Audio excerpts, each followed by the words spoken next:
ਇੱਕ ਓੰਕਾਰ ਸਤਿਨਾਮ ਕਰਤਾ ਪੁਰਖ ਨਿਰਭਉ ਨਿਰਵੈਰ ਅਕਾਲ ਮੂਰਤ ਅਜੂਨੀ ਸੈਭੰ ਗੁਰ ਪ੍ਰਸਾਦ ਜਪ ਆਦਿ ਸੱਚ ਜੁਗਾਦਿ ਸੱਚ ਹੈ ਭੀ ਸੱਚ ਨਾਨਕ ਹੋਸੀ ਭੀ ਸੱਚ ਚੱਕਰ ਚਿਹਨ ਅਰ ਬਰਨ ਜਾਤ ਅਰ ਪਾਤ ਨਹਿਨ ਜਿਹ ਰੂਪ ਰੰਗ ਅਰ ਰੇਖ ਭੇਖ ਕੋ ਕਹਿ ਨਾ ਸਕਤ ਕਿਹ ਅਚਲ ਮੂਰਤ ਅਨਭਉ ਪ੍ਰਕਾਸ਼ ਅਮਿਤੋ ਜਿ ਕਹਿਜੈ ਕੋਟ ਇੰਦਰ ਇੰਦਰਾਣ ਸਾਹੇ ਸਾਹਾਣ ਗਣਿਜੈ ਤ੍ਰਿਭਵਨ ਮਹੀਪ ਸੁਰ ਨਰ ਅਸੁਰ ਨੇਤ ਨੇਤ ਬਨ ਤ੍ਰਿਣ ਕਹਿਤ ਤਵੈ ਸਰਬ ਨਾਮ ਕਥੈ ਕਵਣ ਕਰਮ ਨਾਮ ਵਰਣਤ ਸੁਮਤ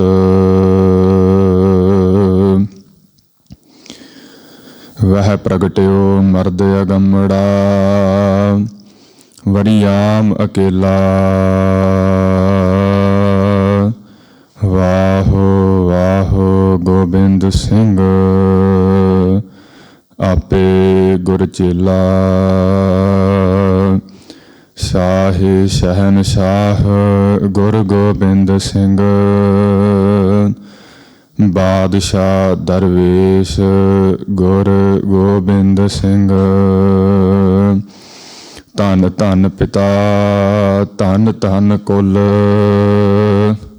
ਧੰਨ ਧੰਨ ਸੋ ਜਨਨੀ ਜਿਨ ਗੁਰੂ ਜਣਿਆ ਮਾਏ ਮੂਕ ਉਚਰੈ ਸ਼ਾਸਤਰ ਖਟ ਪਿੰਗ ਗਿਰੰ ਚੜ ਜਾਏ ਅੰਧ ਲਖੈ ਬਦਰੋ ਸੁਣੈ ਜੋ ਕਾਲ ਕਿਰਪਾ ਕਰਾਏ ਕਹਾਂ ਬੁੱਧ ਪ੍ਰਭ ਤੁਛ ਹਮਾਰੀ ਬਰਨ ਸਕੈ ਮਹਿਮਾ ਜੋ ਤੁਹਾਰੀ ਹਮ ਨਾ ਸਕਤ ਕਰ ਸਿਫਤ ਤੁਮਾਰੀ ਆਪ ਲੇਹੋ ਤੁਮ ਕਥਾ ਸੁਧਾਰੀ ਹਮ ਨਾ ਸਕਤ ਕਰ ਸਿਫਤ ਤੁਮਾਰੀ ਆਪ ਲੇਹੋ ਤੁਮ ਕਥਾ ਸੁਧਾਰੀ। ਸਤਿਨਾਮ ਸ਼੍ਰੀ ਵਾਹਿਗੁਰੂ ਸਾਹਿਬ ਜੀ। ਚੌਪਈ। ਅਬ ਮੈਂ ਆਪਣੀ ਕਥਾ ਬਖਾਨੋ ਤਪ ਸਾਧਤ ਜਿਹ ਬਿਦ ਮੁਹਿਆਨੋ ਹੇਮ ਕੁੰਟ ਪਰਬਤ ਹੈ ਜਹਾਂ ਸਪਤ ਸ੍ਰਿੰਗ ਸੋਬਤ ਹੈ ਤਹਾਂ ਹੇਮ ਕੁੰਟ ਪਰਬਤ ਹੈ ਜਹਾਂ ਸਪਤ ਸ੍ਰਿੰਗ ਸੋਬਤ ਹੈ ਤਹਾਂ ਅਬ ਮੈਂ ਆਪਣੀ ਕਥਾ ਬਖਾਨੋ। ਵਾਹਿਗੁਰੂ ਜੀ ਕਾ ਖਾਲਸਾ ਵਾਹਿਗੁਰੂ ਜੀ ਕੀ ਫਤਿਹ। ਸੱਚੇ ਪਾਤਸ਼ਾਹ ਦੀਨ ਅਤੇ ਦੁਨੀਆ ਦੇ ਵਾਲੀ ਜੁਗੋ ਜੁਗ ਅਟਲ ਭਗਤ ਵਛਲ ਕਰੁਣਾ ਨਿਧਾਨ ਮਿਹਰ ਦੇ ਖਜ਼ਾਨੇ ਦਾਸ ਗੁਰੂ ਸਾਹਿਬਾਨਾਂ ਦੀ ਪ੍ਰਤੱਖ ਜੋਤ ਚਵਰ ਛਤਰ ਤਖਤਾਂ ਦੇ ਮਾਲਕ ਧੰਨ ਸਤਿਗੁਰੂ ਸ੍ਰੀ ਗੁਰੂ ਗ੍ਰੰਥ ਸਾਹਿਬ ਸੱਚੇ ਪਾਤਸ਼ਾਹ ਜੀਆਂ ਦਾ ਪਵਿੱਤਰ ਪ੍ਰਕਾਸ਼ ਹੋਇਆ ਹੈ। ਸਾਰੀ ਹੀ ਸੰਗਤ ਬੜੇ ਹੀ ਵੱਡੇ ਭਾਗਾਂ ਵਾਲੇ ਹਾਂ ਜੋ ਅੰਮ੍ਰਿਤ ਵੇਲੇ ਤੋਂ ਲੈ ਕਰਕੇ ਸਤਿਗੁਰਾਂ ਦਾ ਪਵਿੱਤਰ ਦਰਸ਼ਨ ਦੀਦਾਰਾ ਕਰ ਰਹੇ ਹਾਂ। ਸੋ ਸਾਧ ਸੰਗਤ ਅੱਜ ਕਲਗੀ ਵਾਲੇ ਪਾਤਸ਼ਾਹ ਦਸਮੇਸ਼ ਪਿਤਾ ਪੁੱਤਰਾਂ ਦੇ ਦਾਨੀ, ਸਰਬੰਸ ਦਾਨੀ, ਧੰਨ ਸਤਿਗੁਰੂ ਸ੍ਰੀ ਗੁਰੂ ਗੋਬਿੰਦ ਸਿੰਘ ਸਾਹਿਬ ਮਹਾਰਾਜ ਜੀਆਂ ਦਾ ਅੱਜ ਪਵਿੱਤਰ ਪ੍ਰਕਾਸ਼ ਦਿਹਾੜਾ ਹੈ। ਸਾਰੀ ਹੀ ਸੰਗਤ ਨੂੰ ਰੋਮ ਰੋਮ ਕਰਕੇ ਸਤਿਗੁਰਾਂ ਦੇ ਪ੍ਰਕਾਸ਼ ਪੁਰਬ ਦੀ ਵਧਾਈ ਹੋਵੇ ਜੀ। ਸਤਿਗੁਰਾਂ ਨੇ ਬੜੀ ਹੀ ਮਿਹਰਾਮਤ ਕੀਤੀ ਹੈ ਜੋ ਸਤਿਗੁਰਾਂ ਦੇ ਪਵਿੱਤਰ ਪ੍ਰਕਾਸ਼ ਪੁਰਬ ਨੂੰ ਮਨਾਉਂਦੇ ਹੋਇਆ ਜੋ ਪਿਛਲੇ ਕੁਝ ਦਿਨਾਂ ਤੋਂ ਸਤਿਗੁਰਾਂ ਦੀ ਪਵਿੱਤਰ ਬਾਣੀ ਬਚਿੱਤਰ ਨਾਟਕ ਦੀ ਕਥਾ ਪ੍ਰਾਰੰਭ ਹੋਈ ਹੈ, ਜਿਸ ਦੇ ਅੰਦਰ ਸਤਿਗੁਰਾਂ ਨੇ ਆਪਣਾ ਜੀਵਨ ਆਪਣੀ ਮੁਖਾਰ ਬਿੰਦ ਤੋਂ ਉਚਾਰਨ ਕਰਕੇ ਤੇ ਬਖਸ਼ਿਸ਼ ਕੀਤੀ ਸਿੱਖਾਂ ਨੂੰ, ਜਿਨ੍ਹਾਂ ਬਾਬਤ ਭਾਈ ਸਾਹਿਬ ਭਾਈ ਗੁਰਦਾਸ ਜੀ ਲਿਖਦੇ ਹਨ, ਵਹਿ ਪ੍ਰਗਟਿਓ ਮਰਦ ਅਗੰਮੜਾ ਵਰਿਆਮ ਅਕੇਲਾ, ਵਾਹੋ ਵਾਹੋ ਗੋਬਿੰਦ ਸਿੰਘ ਆਪੇ ਗੁਰਚੇਲਾ। ਸਤਿਗੁਰਾਂ ਨੇ ਜਿਸ ਕਾਰਜ ਵਾਸਤੇ ਸਤਿਗੁਰੂ ਆਏ ਸਨ, ਕਿਉਂਕਿ ਅਕਾਲ ਪੁਰਖ ਵਾਹਿਗੁਰੂ ਨੇ ਸਤਿਗੁਰਾਂ ਨੂੰ ਇਹ ਹੁਕਮ ਲਗਾ ਕਰਕੇ ਭੇਜਿਆ ਸੀ ਮਾਤ ਲੋਕ ਦੇ ਅੰਦਰ ਕਿ ਉੱਥੇ ਜਾ ਕਰਕੇ ਇਹ ਪੰਥ ਚਲਾਉਣਾ ਹੈ। ਅਤੇ ਸਤਿਗੁਰਾਂ ਨੇ ਫਿਰ ਇਹ ਪੰਥ ਜਿਹੜਾ 1699 ਦੀ ਵਿਸਾਖੀ ਵਾਲੇ ਦਿਨ ਸਤਿਗੁਰਾਂ ਨੇ ਇਹ ਪੰਥ ਚਲਾਇਆ। ਉਸ ਦਿਨ ਫਿਰ ਸਤਿਗੁਰੂ ਪਹਿਲਾਂ ਤਾਂ ਗੁਰੂ ਬਣ ਕੇ ਪੰਜਾਂ ਪਿਆਰਿਆਂ ਨੂੰ ਅੰਮ੍ਰਿਤ ਦੀ ਦਾਤ ਬਖਸ਼ਿਸ਼ ਕੀਤੀ ਤੇ ਫਿਰ ਚੇਲਾ ਬਣ ਕੇ ਉਹਨਾਂ ਤੋਂ ਅੰਮ੍ਰਿਤ ਦੀ ਦਾਤ ਪ੍ਰਾਪਤ ਵੀ ਕੀਤੀ। ਐਸੇ ਸਤਿਗੁਰੂ ਬਖਸ਼ਿੰਦ ਹਨ। ਸਤਿਗੁਰੂ ਆਪਣੀ ਬਾਣੀ ਅੰਦਰ ਆਪ ਫਰਮਾਉਂਦੇ ਹਨ ਕਿ ਤਹੀ ਪ੍ਰਕਾਸ਼ ਹਮਾਰਾ ਭਇਓ ਪਟਨਾ ਸ਼ਹਿਰ ਵਿਖੇ ਭਵ ਲਿਓ, ਕਿ ਸਤਿਗੁਰਾਂ ਦਾ ਪ੍ਰਕਾਸ਼ ਜੋ ਪਟਨਾ ਸ਼ਹਿਰ ਵਿਖੇ ਹੋਇਆ ਸੀ, ਜੋ ਬਿਕਰਮੀ ਸੰਮਤ 1723 ਨੂੰ ਪੋਹ ਸੁਦੀ 7 ਵਾਲੇ ਦਿਨ ਸਤਿਗੁਰਾਂ ਦਾ ਪਵਿੱਤਰ ਪ੍ਰਕਾਸ਼ ਹੋਇਆ। ਜਿਸ ਦਿਨ 23 ਪੋਹ ਵਾਲੇ ਦਿਨ ਸਾਧ ਸੰਗਤ ਇਹ ਉਹੀ ਦਿਨ ਹੈ ਜਿਸ ਦਿਨ ਵੱਡੇ ਸਾਹਿਬਜ਼ਾਦਾ ਬਾਬਾ ਅਜੀਤ ਸਿੰਘ ਸਾਹਿਬ ਅਤੇ ਸਾਹਿਬਜ਼ਾਦਾ ਬਾਬਾ ਜੁਝਾਰ ਸਿੰਘ ਸਾਹਿਬ ਤਿਨਾਂ ਦੀ ਅਤੇ ਹੋਰ ਬੇਅੰਤ ਸਿੰਘਾਂ ਦੀ ਜੋ ਸ਼ਹੀਦੀ ਹੋਈ ਸੀ, ਇਹ ਉਸੇ ਦਿਨ ਹੀ ਸਤਿਗੁਰਾਂ ਦਾ ਪ੍ਰਕਾਸ਼ ਪੁਰਬ ਸੀ। ਤੇ ਸਾਧ ਸੰਗਤ ਜਿਸ ਪ੍ਰਕਾਰ ਦੇ ਨਾਲ ਆਪਾਂ ਮਾਘੀ ਦਾ ਪਵਿੱਤਰ ਜੋੜ ਮੇਲਾ ਜੋ ਮਨਾ ਕਰਕੇ ਹਟੇ ਹਾਂ, ਜੋ ਉਹ ਵੀ ਗਰਮੀਆਂ ਦੇ ਦਿਨਾਂ ਵਿੱਚ ਜੰਗ ਹੋਈ ਸੀ, ਪਰ ਗੁਰਮਤਿ ਦੇ ਅਨੁਸਾਰ ਪੰਥ ਦੇ ਫੈਸਲੇ ਦੇ ਅਨੁਸਾਰ ਉਸ ਸਮੇਂ ਪਾਣੀ ਦੀ ਕਿੱਲਤ ਹੋਣ ਕਰਕੇ ਜੋ ਇਹ ਮਾਘੀ ਦੀ ਸੰਗਰਾਂਦ ਨੂੰ ਉਹ ਜੋੜ ਮੇਲਾ ਮਨਾਇਆ ਜਾਣ ਲੱਗ ਪਿਆ। ਇਸੇ ਹੀ ਪ੍ਰਕਾਰ ਸਾਧ ਸੰਗਤ ਜੋ ਸਤਿਗੁਰਾਂ ਦਾ ਪਵਿੱਤਰ ਪ੍ਰਕਾਸ਼ ਦਿਹਾੜਾ ਹੈ, ਉਹ 23 ਪੋਹ ਜਿਸ ਦਿਨ ਵੱਡੇ ਸਾਹਿਬਜ਼ਾਦਿਆਂ ਦੀ ਸ਼ਹੀਦੀ ਹੋਈ ਸੀ, ਇਹ ਉਦਣ ਹੀ ਸਤਿਗੁਰਾਂ ਦਾ ਪ੍ਰਕਾਸ਼ ਪੁਰਬ ਹੁੰਦਾ ਹੈ। ਪਰ ਇਸ ਸੰਗਤ ਦੇ ਅਤੇ ਪੰਥ ਦੇ ਗੁਰਮਤਿ ਅਨੁਸਾਰ ਉਸ ਦਿਨ ਸ਼ਹੀਦੀ ਦਿਹਾੜੇ ਹੋਣ ਕਰਕੇ ਜੋ ਇਹ ਸਤਿਗੁਰਾਂ ਦਾ ਪ੍ਰਕਾਸ਼ ਪੁਰਬ ਇਹ ਅੱਜ ਵਾਲੇ ਦਿਨ ਇਹ ਪੰਥ ਨੇ ਨੀਅਤ ਕੀਤਾ ਜੋ ਮਨਾਇਆ ਜਾਵੇਗਾ। ਅਤੇ ਸਾਰੀ ਹੀ ਨਾਨਕ ਨਾਮ ਲੇਵਾ ਸੰਗਤ, ਸਾਰੀ ਹੀ ਸਿੱਖ ਸੰਗਤ ਅੱਜ ਦੇ ਦਿਨ ਸਤਿਗੁਰਾਂ ਦਾ ਪਵਿੱਤਰ ਪ੍ਰਕਾਸ਼ ਦਿਹਾੜਾ ਮਨਾ ਰਹੀ ਹੈ। ਸਾਧ ਸੰਗਤ ਜਿਸ ਸਮੇਂ ਸਤਿਗੁਰਾਂ ਦਾ ਪਵਿੱਤਰ ਪ੍ਰਕਾਸ਼ ਪਟਨਾ ਸਾਹਿਬ ਦੀ ਪਵਿੱਤਰ ਧਰਤੀ ਤੇ ਹੋਇਆ, ਉਸ ਸਮੇਂ ਜੋ ਅੰਬਾਲੇ ਵਿੱਚ ਇੱਕ ਸੂਫੀ ਫਕੀਰ ਭੀਖਮ ਸ਼ਾਹ ਨਾਮ ਦਾ ਫਕੀਰ ਰਹਿੰਦਾ ਸੀ, ਤੇ ਇਸਨੇ ਉਸ ਦਿਨ ਜੋ ਨਮਾਜ਼ ਅਦਾ ਕੀਤੀ ਉਹ ਚੜ੍ਹਦੇ ਵੱਲ ਨੂੰ ਮੂੰਹ ਕਰਕੇ ਨਮਾਜ਼ ਅਦਾ ਕੀਤੀ। ਪਰ ਸਾਧ ਸੰਗਤ ਜਿਹੜੇ ਮੁਸਲਮਾਨ ਭਾਈ ਹਨ ਉਹ ਨਮਾਜ਼ ਪੂਰਬ ਵੱਲ ਮੂੰਹ ਕਰਕੇ ਤੇ ਪੜ੍ਹਦੇ ਹਨ ਕਿ ਉਹਨਾਂ ਦਾ ਉੱਧਰ ਕਹਿੰਦੇ ਹਨ ਕਿ ਅੱਲਾਹ ਤਾਲਾ ਪੂਰਬ ਵੱਲ ਲਹਿੰਦੇ ਵੱਲ ਵੱਸਦਾ ਹੈ।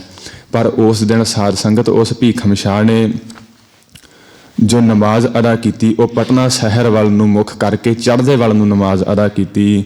ਤੇ ਉਸ ਦੇ ਫਿਰ ਚੇਲੇ ਬਾਲਕਿਆਂ ਨੇ ਪੁੱਛਿਆ ਸੀ ਕਿ ਫਕੀਰ ਸਾਈਂ ਜੀ ਕੀ ਕਾਰਨ ਅੱਜ ਤੁਸੀਂ ਚੜ੍ਹਦੇ ਵੱਲ ਨੂੰ ਬੈਠ ਕਰਕੇ ਤੇ ਨਮਾਜ਼ ਅਦਾ ਕਰ ਦਿੱਤੀ।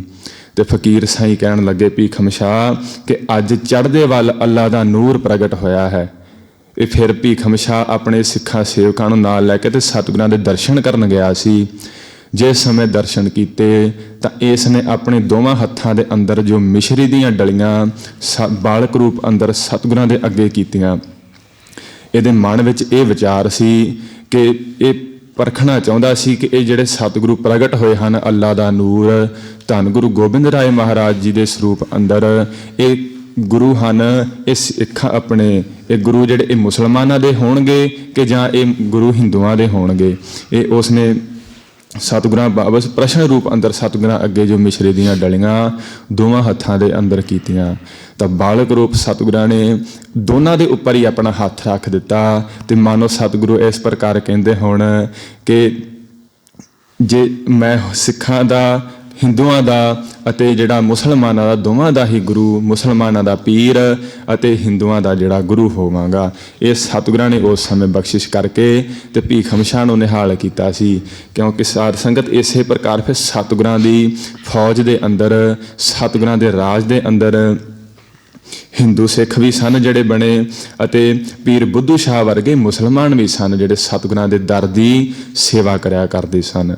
ਇਸੇ ਹੀ ਪ੍ਰਕਾਰ ਸਾਧ ਸੰਗਤ ਜੋ ਬਾਲਕ ਅਵਸਥਾ ਦੇ ਅੰਦਰ ਜਿਸ ਸਮੇਂ ਸਤਿਗੁਰੂ ਖੇਡ ਰਹੇ ਸਨ ਬਾਹਰ ਬਾਲਕਾਂ ਦੇ ਨਾਲ ਤਾਂ ਉਸ ਸਮੇਂ ਜਿਹੜਾ ਇੱਕ ਰਾਜੇ ਨੇ ਇਹ ਸਤਿਗੁਰਾਂ ਨੂੰ 2 ਕੰਗਣ ਭੇਟ ਕੀਤੇ ਸੀ। ਉਹਨਾਂ ਵਿੱਚੋਂ ਜਿਹੜਾ ਇੱਕ ਉਹ ਗੰਗਾ ਦੇ ਵਿੱਚ ਡਿੱਗ ਪਿਆ ਤੇ ਜਿਸ ਸਮੇਂ ਇਹ ਘਰ ਵਾਪਸ ਆਏ ਮਾਤਾ ਜੀ ਨੇ ਦੇਖ ਕਰਕੇ ਪੁੱਛਣਾ ਕੀਤਾ ਕਿ ਲਾਲ ਜੀ ਜੋ ਇੱਕ ਕੰਗਣ ਤੁਹਾਡਾ ਨਜ਼ਰ ਨਹੀਂ ਆ ਰਿਹਾ ਇਹ ਕਿੱਥੇ ਹੈ? ਤੇ ਸਤਿਗੁਰਾਂ ਨੇ ਮਾਤਾ ਜੀ ਨੂੰ ਫਰਮਾਇਆ ਕਿ ਮਾਤਾ ਜੀ ਉਹ ਗੰਗਾ ਦੇ ਵਿੱਚ ਫਲਾਣੀ ਥਾਂ ਤੇ ਡਿੱਗ ਪਿਆ। ਤੇ ਮਾਤਾ ਜੀ ਕਹਿੰਦੇ ਵੀ ਦਿਖਾਓ ਸਾਨੂੰ ਵੀ ਕਿੱਥੇ ਡਿੱਗਿਆ। ਤੇ ਜਿਸ ਸਮੇਂ ਨਾਲ ਲੈ ਜਾ ਕਰਕੇ ਮਾਤਾ ਜੀ ਨੂੰ ਤੇ ਸਤਿਗੁਰਾਂ ਨੇ ਅਜਿਹਾ ਕੌਤਕ ਕੀਤਾ ਕਿ ਆਪਣੇ ਦੂਸਰੇ ਹੱਥ ਦਾ ਕੰਗਣ ਲਾ ਕੇ ਤੇ ਉਹ ਵੀ ਗੰਗਾ ਦੇ ਵਿੱਚ ਸਿੱਟ ਕਰਕੇ ਤੇ ਕਹਿਣ ਲੱਗੇ ਕਿ ਇਸ ਜਗ੍ਹਾ ਤੇ ਡਿੱਗਿਆ ਸੀ। ਤੇ ਇਹ ਜਿਹੜਾ ਕੌਤਕ ਸਤਿਗੁਰਾਂ ਦਾ ਮਾਤਾ ਜੀ ਨੇ ਫਿਰ ਧੰਨ ਗੁਰੂ ਤੇਗ ਬਹਾਦਰ ਮਹਾਰਾਜ ਤਿਨਾਂ ਪਾਸ ਵੀ ਲਿਖ ਕਰਕੇ ਭੇਜਿਆ ਸੀ ਕਿ ਬਾਲਕ ਸਤਿਗੁਰਾਂ ਨੇ ਇਹ ਕੌਤਕ ਕੀਤਾ ਹੈ। ਤਾਂ ਫਿਰ ਧੰਨ ਗੁਰੂ ਤੇਗ ਬਹਾਦਰ ਮਹਾਰਾਜ ਸਾਹਿਬ ਜੀ ਨੇ ਵੀ ਫਰਮਾਇਆ ਸੀ ਉੱਥੇ ਕਿ ਗੋਬਿੰਦ ਜੋ ਕੀਆ ਭਲਾ ਕੀਆ, ਕਿ ਇਸ ਨੂੰ ਕੁਝ ਨਹੀਂ ਕਹਿਣਾ, ਜੋ ਇਹ ਕਰੇਗਾ ਇਹ ਭਲਾ ਹੀ ਕਰੇਗਾ। ਇਸ ਪ੍ਰਕਾਰ ਸਤਿਗੁਰਾਂ ਦਾ ਜੋ ਜੀਵਨ ਬਾਲਕ ਰੂਪ ਅੰਦਰ ਗੁਜ਼ਰਿਆ ਐਸੇ ਦਇਆਵਾਨ ਸਤਿਗੁਰੂ। ਤੇ ਜਿਸ ਸਮੇਂ ਸਤਿਗੁਰੂ ਫਰਮਾਉਂਦੇ ਹਨ ਕਿ ਜਬ ਹਮ ਧਰਮ ਕਰਮ ਮੋ ਆਏ ਦੇਵ ਲੋਕ ਤਬ ਪਿਤਾ ਸਦਾਏ। ਤੇ ਜਿਸ ਸਮੇਂ ਅਸੀਂ ਧਰਮ ਦੇ ਕਰਮ ਸੁਰਤ ਸੰਭਾਲੀ ਮਾਨਸਿਕ ਰੂਪ ਅੰਦਰ ਤਾਂ ਸਤਿਗੁਰੂ ਤਾਂ ਸੁਰਤ ਸੰਭਾਲ ਕਰਕੇ ਹੀ ਪੈਦਾ ਹੋਏ, ਪਰ ਜਿਸ ਸਮੇਂ ਸਤਿਗੁਰੂ ਫਰਮਾਉਂਦੇ ਕਿ ਸਰੀਰਕ ਰੂਪ ਦੇ ਅੰਦਰ ਅਸੀਂ ਬਲ ਅੰਦਰ ਆਏ ਦੇਵ ਲੋਕ ਤਬ ਪਿਤਾ ਸਿਧਾਏ। ਧੰਨ ਗੁਰੂ ਤੇਗ ਬਹਾਦਰ ਸਾਹਿਬ ਮਹਾਰਾਜ ਸਤਿਗੁਰਾਂ ਦੇ ਪਿਤਾ ਦੇਵ ਲੋਕ ਉਹ ਸ਼ਹੀਦੀ ਦੇ ਕਰਕੇ ਜਿਸ ਪ੍ਰਕਾਰ ਨਾਲ ਆਪਾਂ ਕੱਲ ਪ੍ਰਸੰਗ ਸਰਵਣ ਕੀਤਾ ਸੀ, ਤਿਲਕ ਜੰਯੂ ਰਾਖਾ ਪ੍ਰਭ ਤਾਕਾ ਕੀਨੋ ਵੱਡੋ ਕੱਲੂ ਮਹਿਸਾਕਾ। ਇਹ ਕਲਯੁਗ ਦੇ ਅੰਦਰ ਫਿਰ ਧੰਨ ਗੁਰੂ ਤੇਗ ਬਹਾਦਰ ਸਾਹਿਬ ਮਹਾਰਾਜ ਤਿਲਕ ਤੇ ਜੰਯੂ ਦੀ ਰਾਖੀ ਕਰਨ ਵਾਸਤੇ ਸਤਿਗੁਰਾਂ ਨੇ ਆਪਣਾ ਸੀਸ ਭੇਟ ਕਰ ਦਿੱਤਾ। ਤੇ ਇੱਥੇ ਸਤਿਗੁਰੂ ਬਚਨ ਫਰਮਾ ਰਹੇ ਹਨ ਕਿ ਉਸ ਸਮੇਂ ਜੋ ਧੰਨ ਗੁਰੂ ਤੇਗ ਬਹਾਦਰ ਸਾਹਿਬ ਮਹਾਰਾਜ ਸ਼ਹੀਦ ਹੋਏ ਤਾਂ ਸਾਡੇ ਤੇ ਫਿਰ ਸਾਰੀ ਗੁਰਤਾ ਗੱਦੀ ਦੀ ਜੋ ਜ਼ਿੰਮੇਵਾਰੀ ਆਣ ਪਈ। ਤੇ ਸਤਿਗੁਰੂ ਉਸ ਸਮੇਂ 9 ਸਾਲ ਦੀ ਉਮਰ ਸੀ ਸਤਿਗੁਰਾਂ ਦੀ ਜਿਸ ਸਮੇਂ ਸਤਿਗੁਰੂ ਗੁਰਤਾ ਗੱਦੀ ਉੱਪਰ ਬਿਰਾਜਮਾਨ ਹੋਏ। ਸਤਿਗੁਰਾਂ ਦੀ ਜੋ ਕੁੱਲ ਉਮਰ ਜੋ 41 ਸਾਲ 9 ਮਹੀਨੇ ਤੇ 28 ਦਿਨ ਹੋਈ ਹੈ। ਤੇ ਸਤਿਗੁਰਾਂ ਨੇ ਜੋ ਗੁਰਤਾ ਗੱਦੀ ਉੱਪਰ ਬਿਰਾਜਮਾਨ ਰਹੇ ਉਹ 31 ਸਾਲ 11 ਮਹੀਨੇ ਤੇ 2 ਦਿਨ ਗੁਰਤਾ ਗੱਦੀ ਉੱਪਰ ਬਿਰਾਜਮਾਨ ਹੋ ਕਰਕੇ ਤੇ ਸੰਗਤਾਂ ਨੂੰ ਸਿੱਖਾਂ ਨੂੰ ਇਹ ਬਖਸ਼ਿਸ਼ਾਂ ਕਰਦੇ ਰਹੇ ਸਤਿਗੁਰੂ। ਐਸੀ ਜੋ ਧੰਨ ਗੁਰੂ ਗੋਬਿੰਦ ਸਿੰਘ ਸਾਹਿਬ ਮਹਾਰਾਜ ਜੀ ਨੇ ਬਖਸ਼ਿਸ਼ ਕੀਤੀ ਜੋ ਖਾਲਸਾ ਪੰਥ ਸਾਜ ਕਰਕੇ ਤੇ ਫਰਮਾਇਆ कि इन गरीब सिखण को दूं पातशाही ये याद करें हमरी गुरियाई।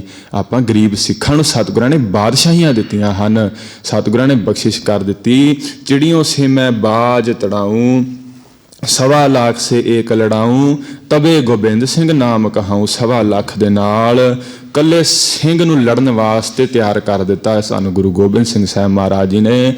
ਐਸੀ ਬਖਸ਼ਿਸ਼ ਕਰ ਦਿੱਤੀ ਸਤਿਗੁਰਾਂ ਨੇ ਆਪਣਾ ਸਰਬੰਸ ਵਾਰਦਾ ਆਪਣੇ ਪੁੱਤਰ ਪਿਤਾ ਮਾਤਾ ਜੀ ਦਾ ਉਹਨਾਂ ਨੂੰ ਵਾਰ ਕਰਕੇ ਤੇ ਇਹ ਕਿਹਾ ਕਿ ਇਨ ਪੁੱਤਰਨ ਕੇ ਸੀਸ ਪਰ ਵਾਰ ਦੀਏ ਸੁਤ ਚਾਰ ਮੋਏ ਤੋਂ ਕਿਆ ਭਇਆ ਜੀਵਤ ਲੱਖ ਹਜ਼ਾਰ। ਕਿ ਸਾਡੇ ਵੱਲ ਇਸ਼ਾਰਾ ਕਰਕੇ ਸਤਿਗੁਰਾਂ ਨੇ ਕਿਹਾ ਕਿ ਇਹਨਾਂ ਪੁੱਤਰਾਂ ਦੇ ਉੱਪਰੋਂ ਮੈਂ ਆਪਣੇ 4 ਪੁੱਤਰ ਵਾਰਨਾ ਕਰ ਦਿੱਤੇ।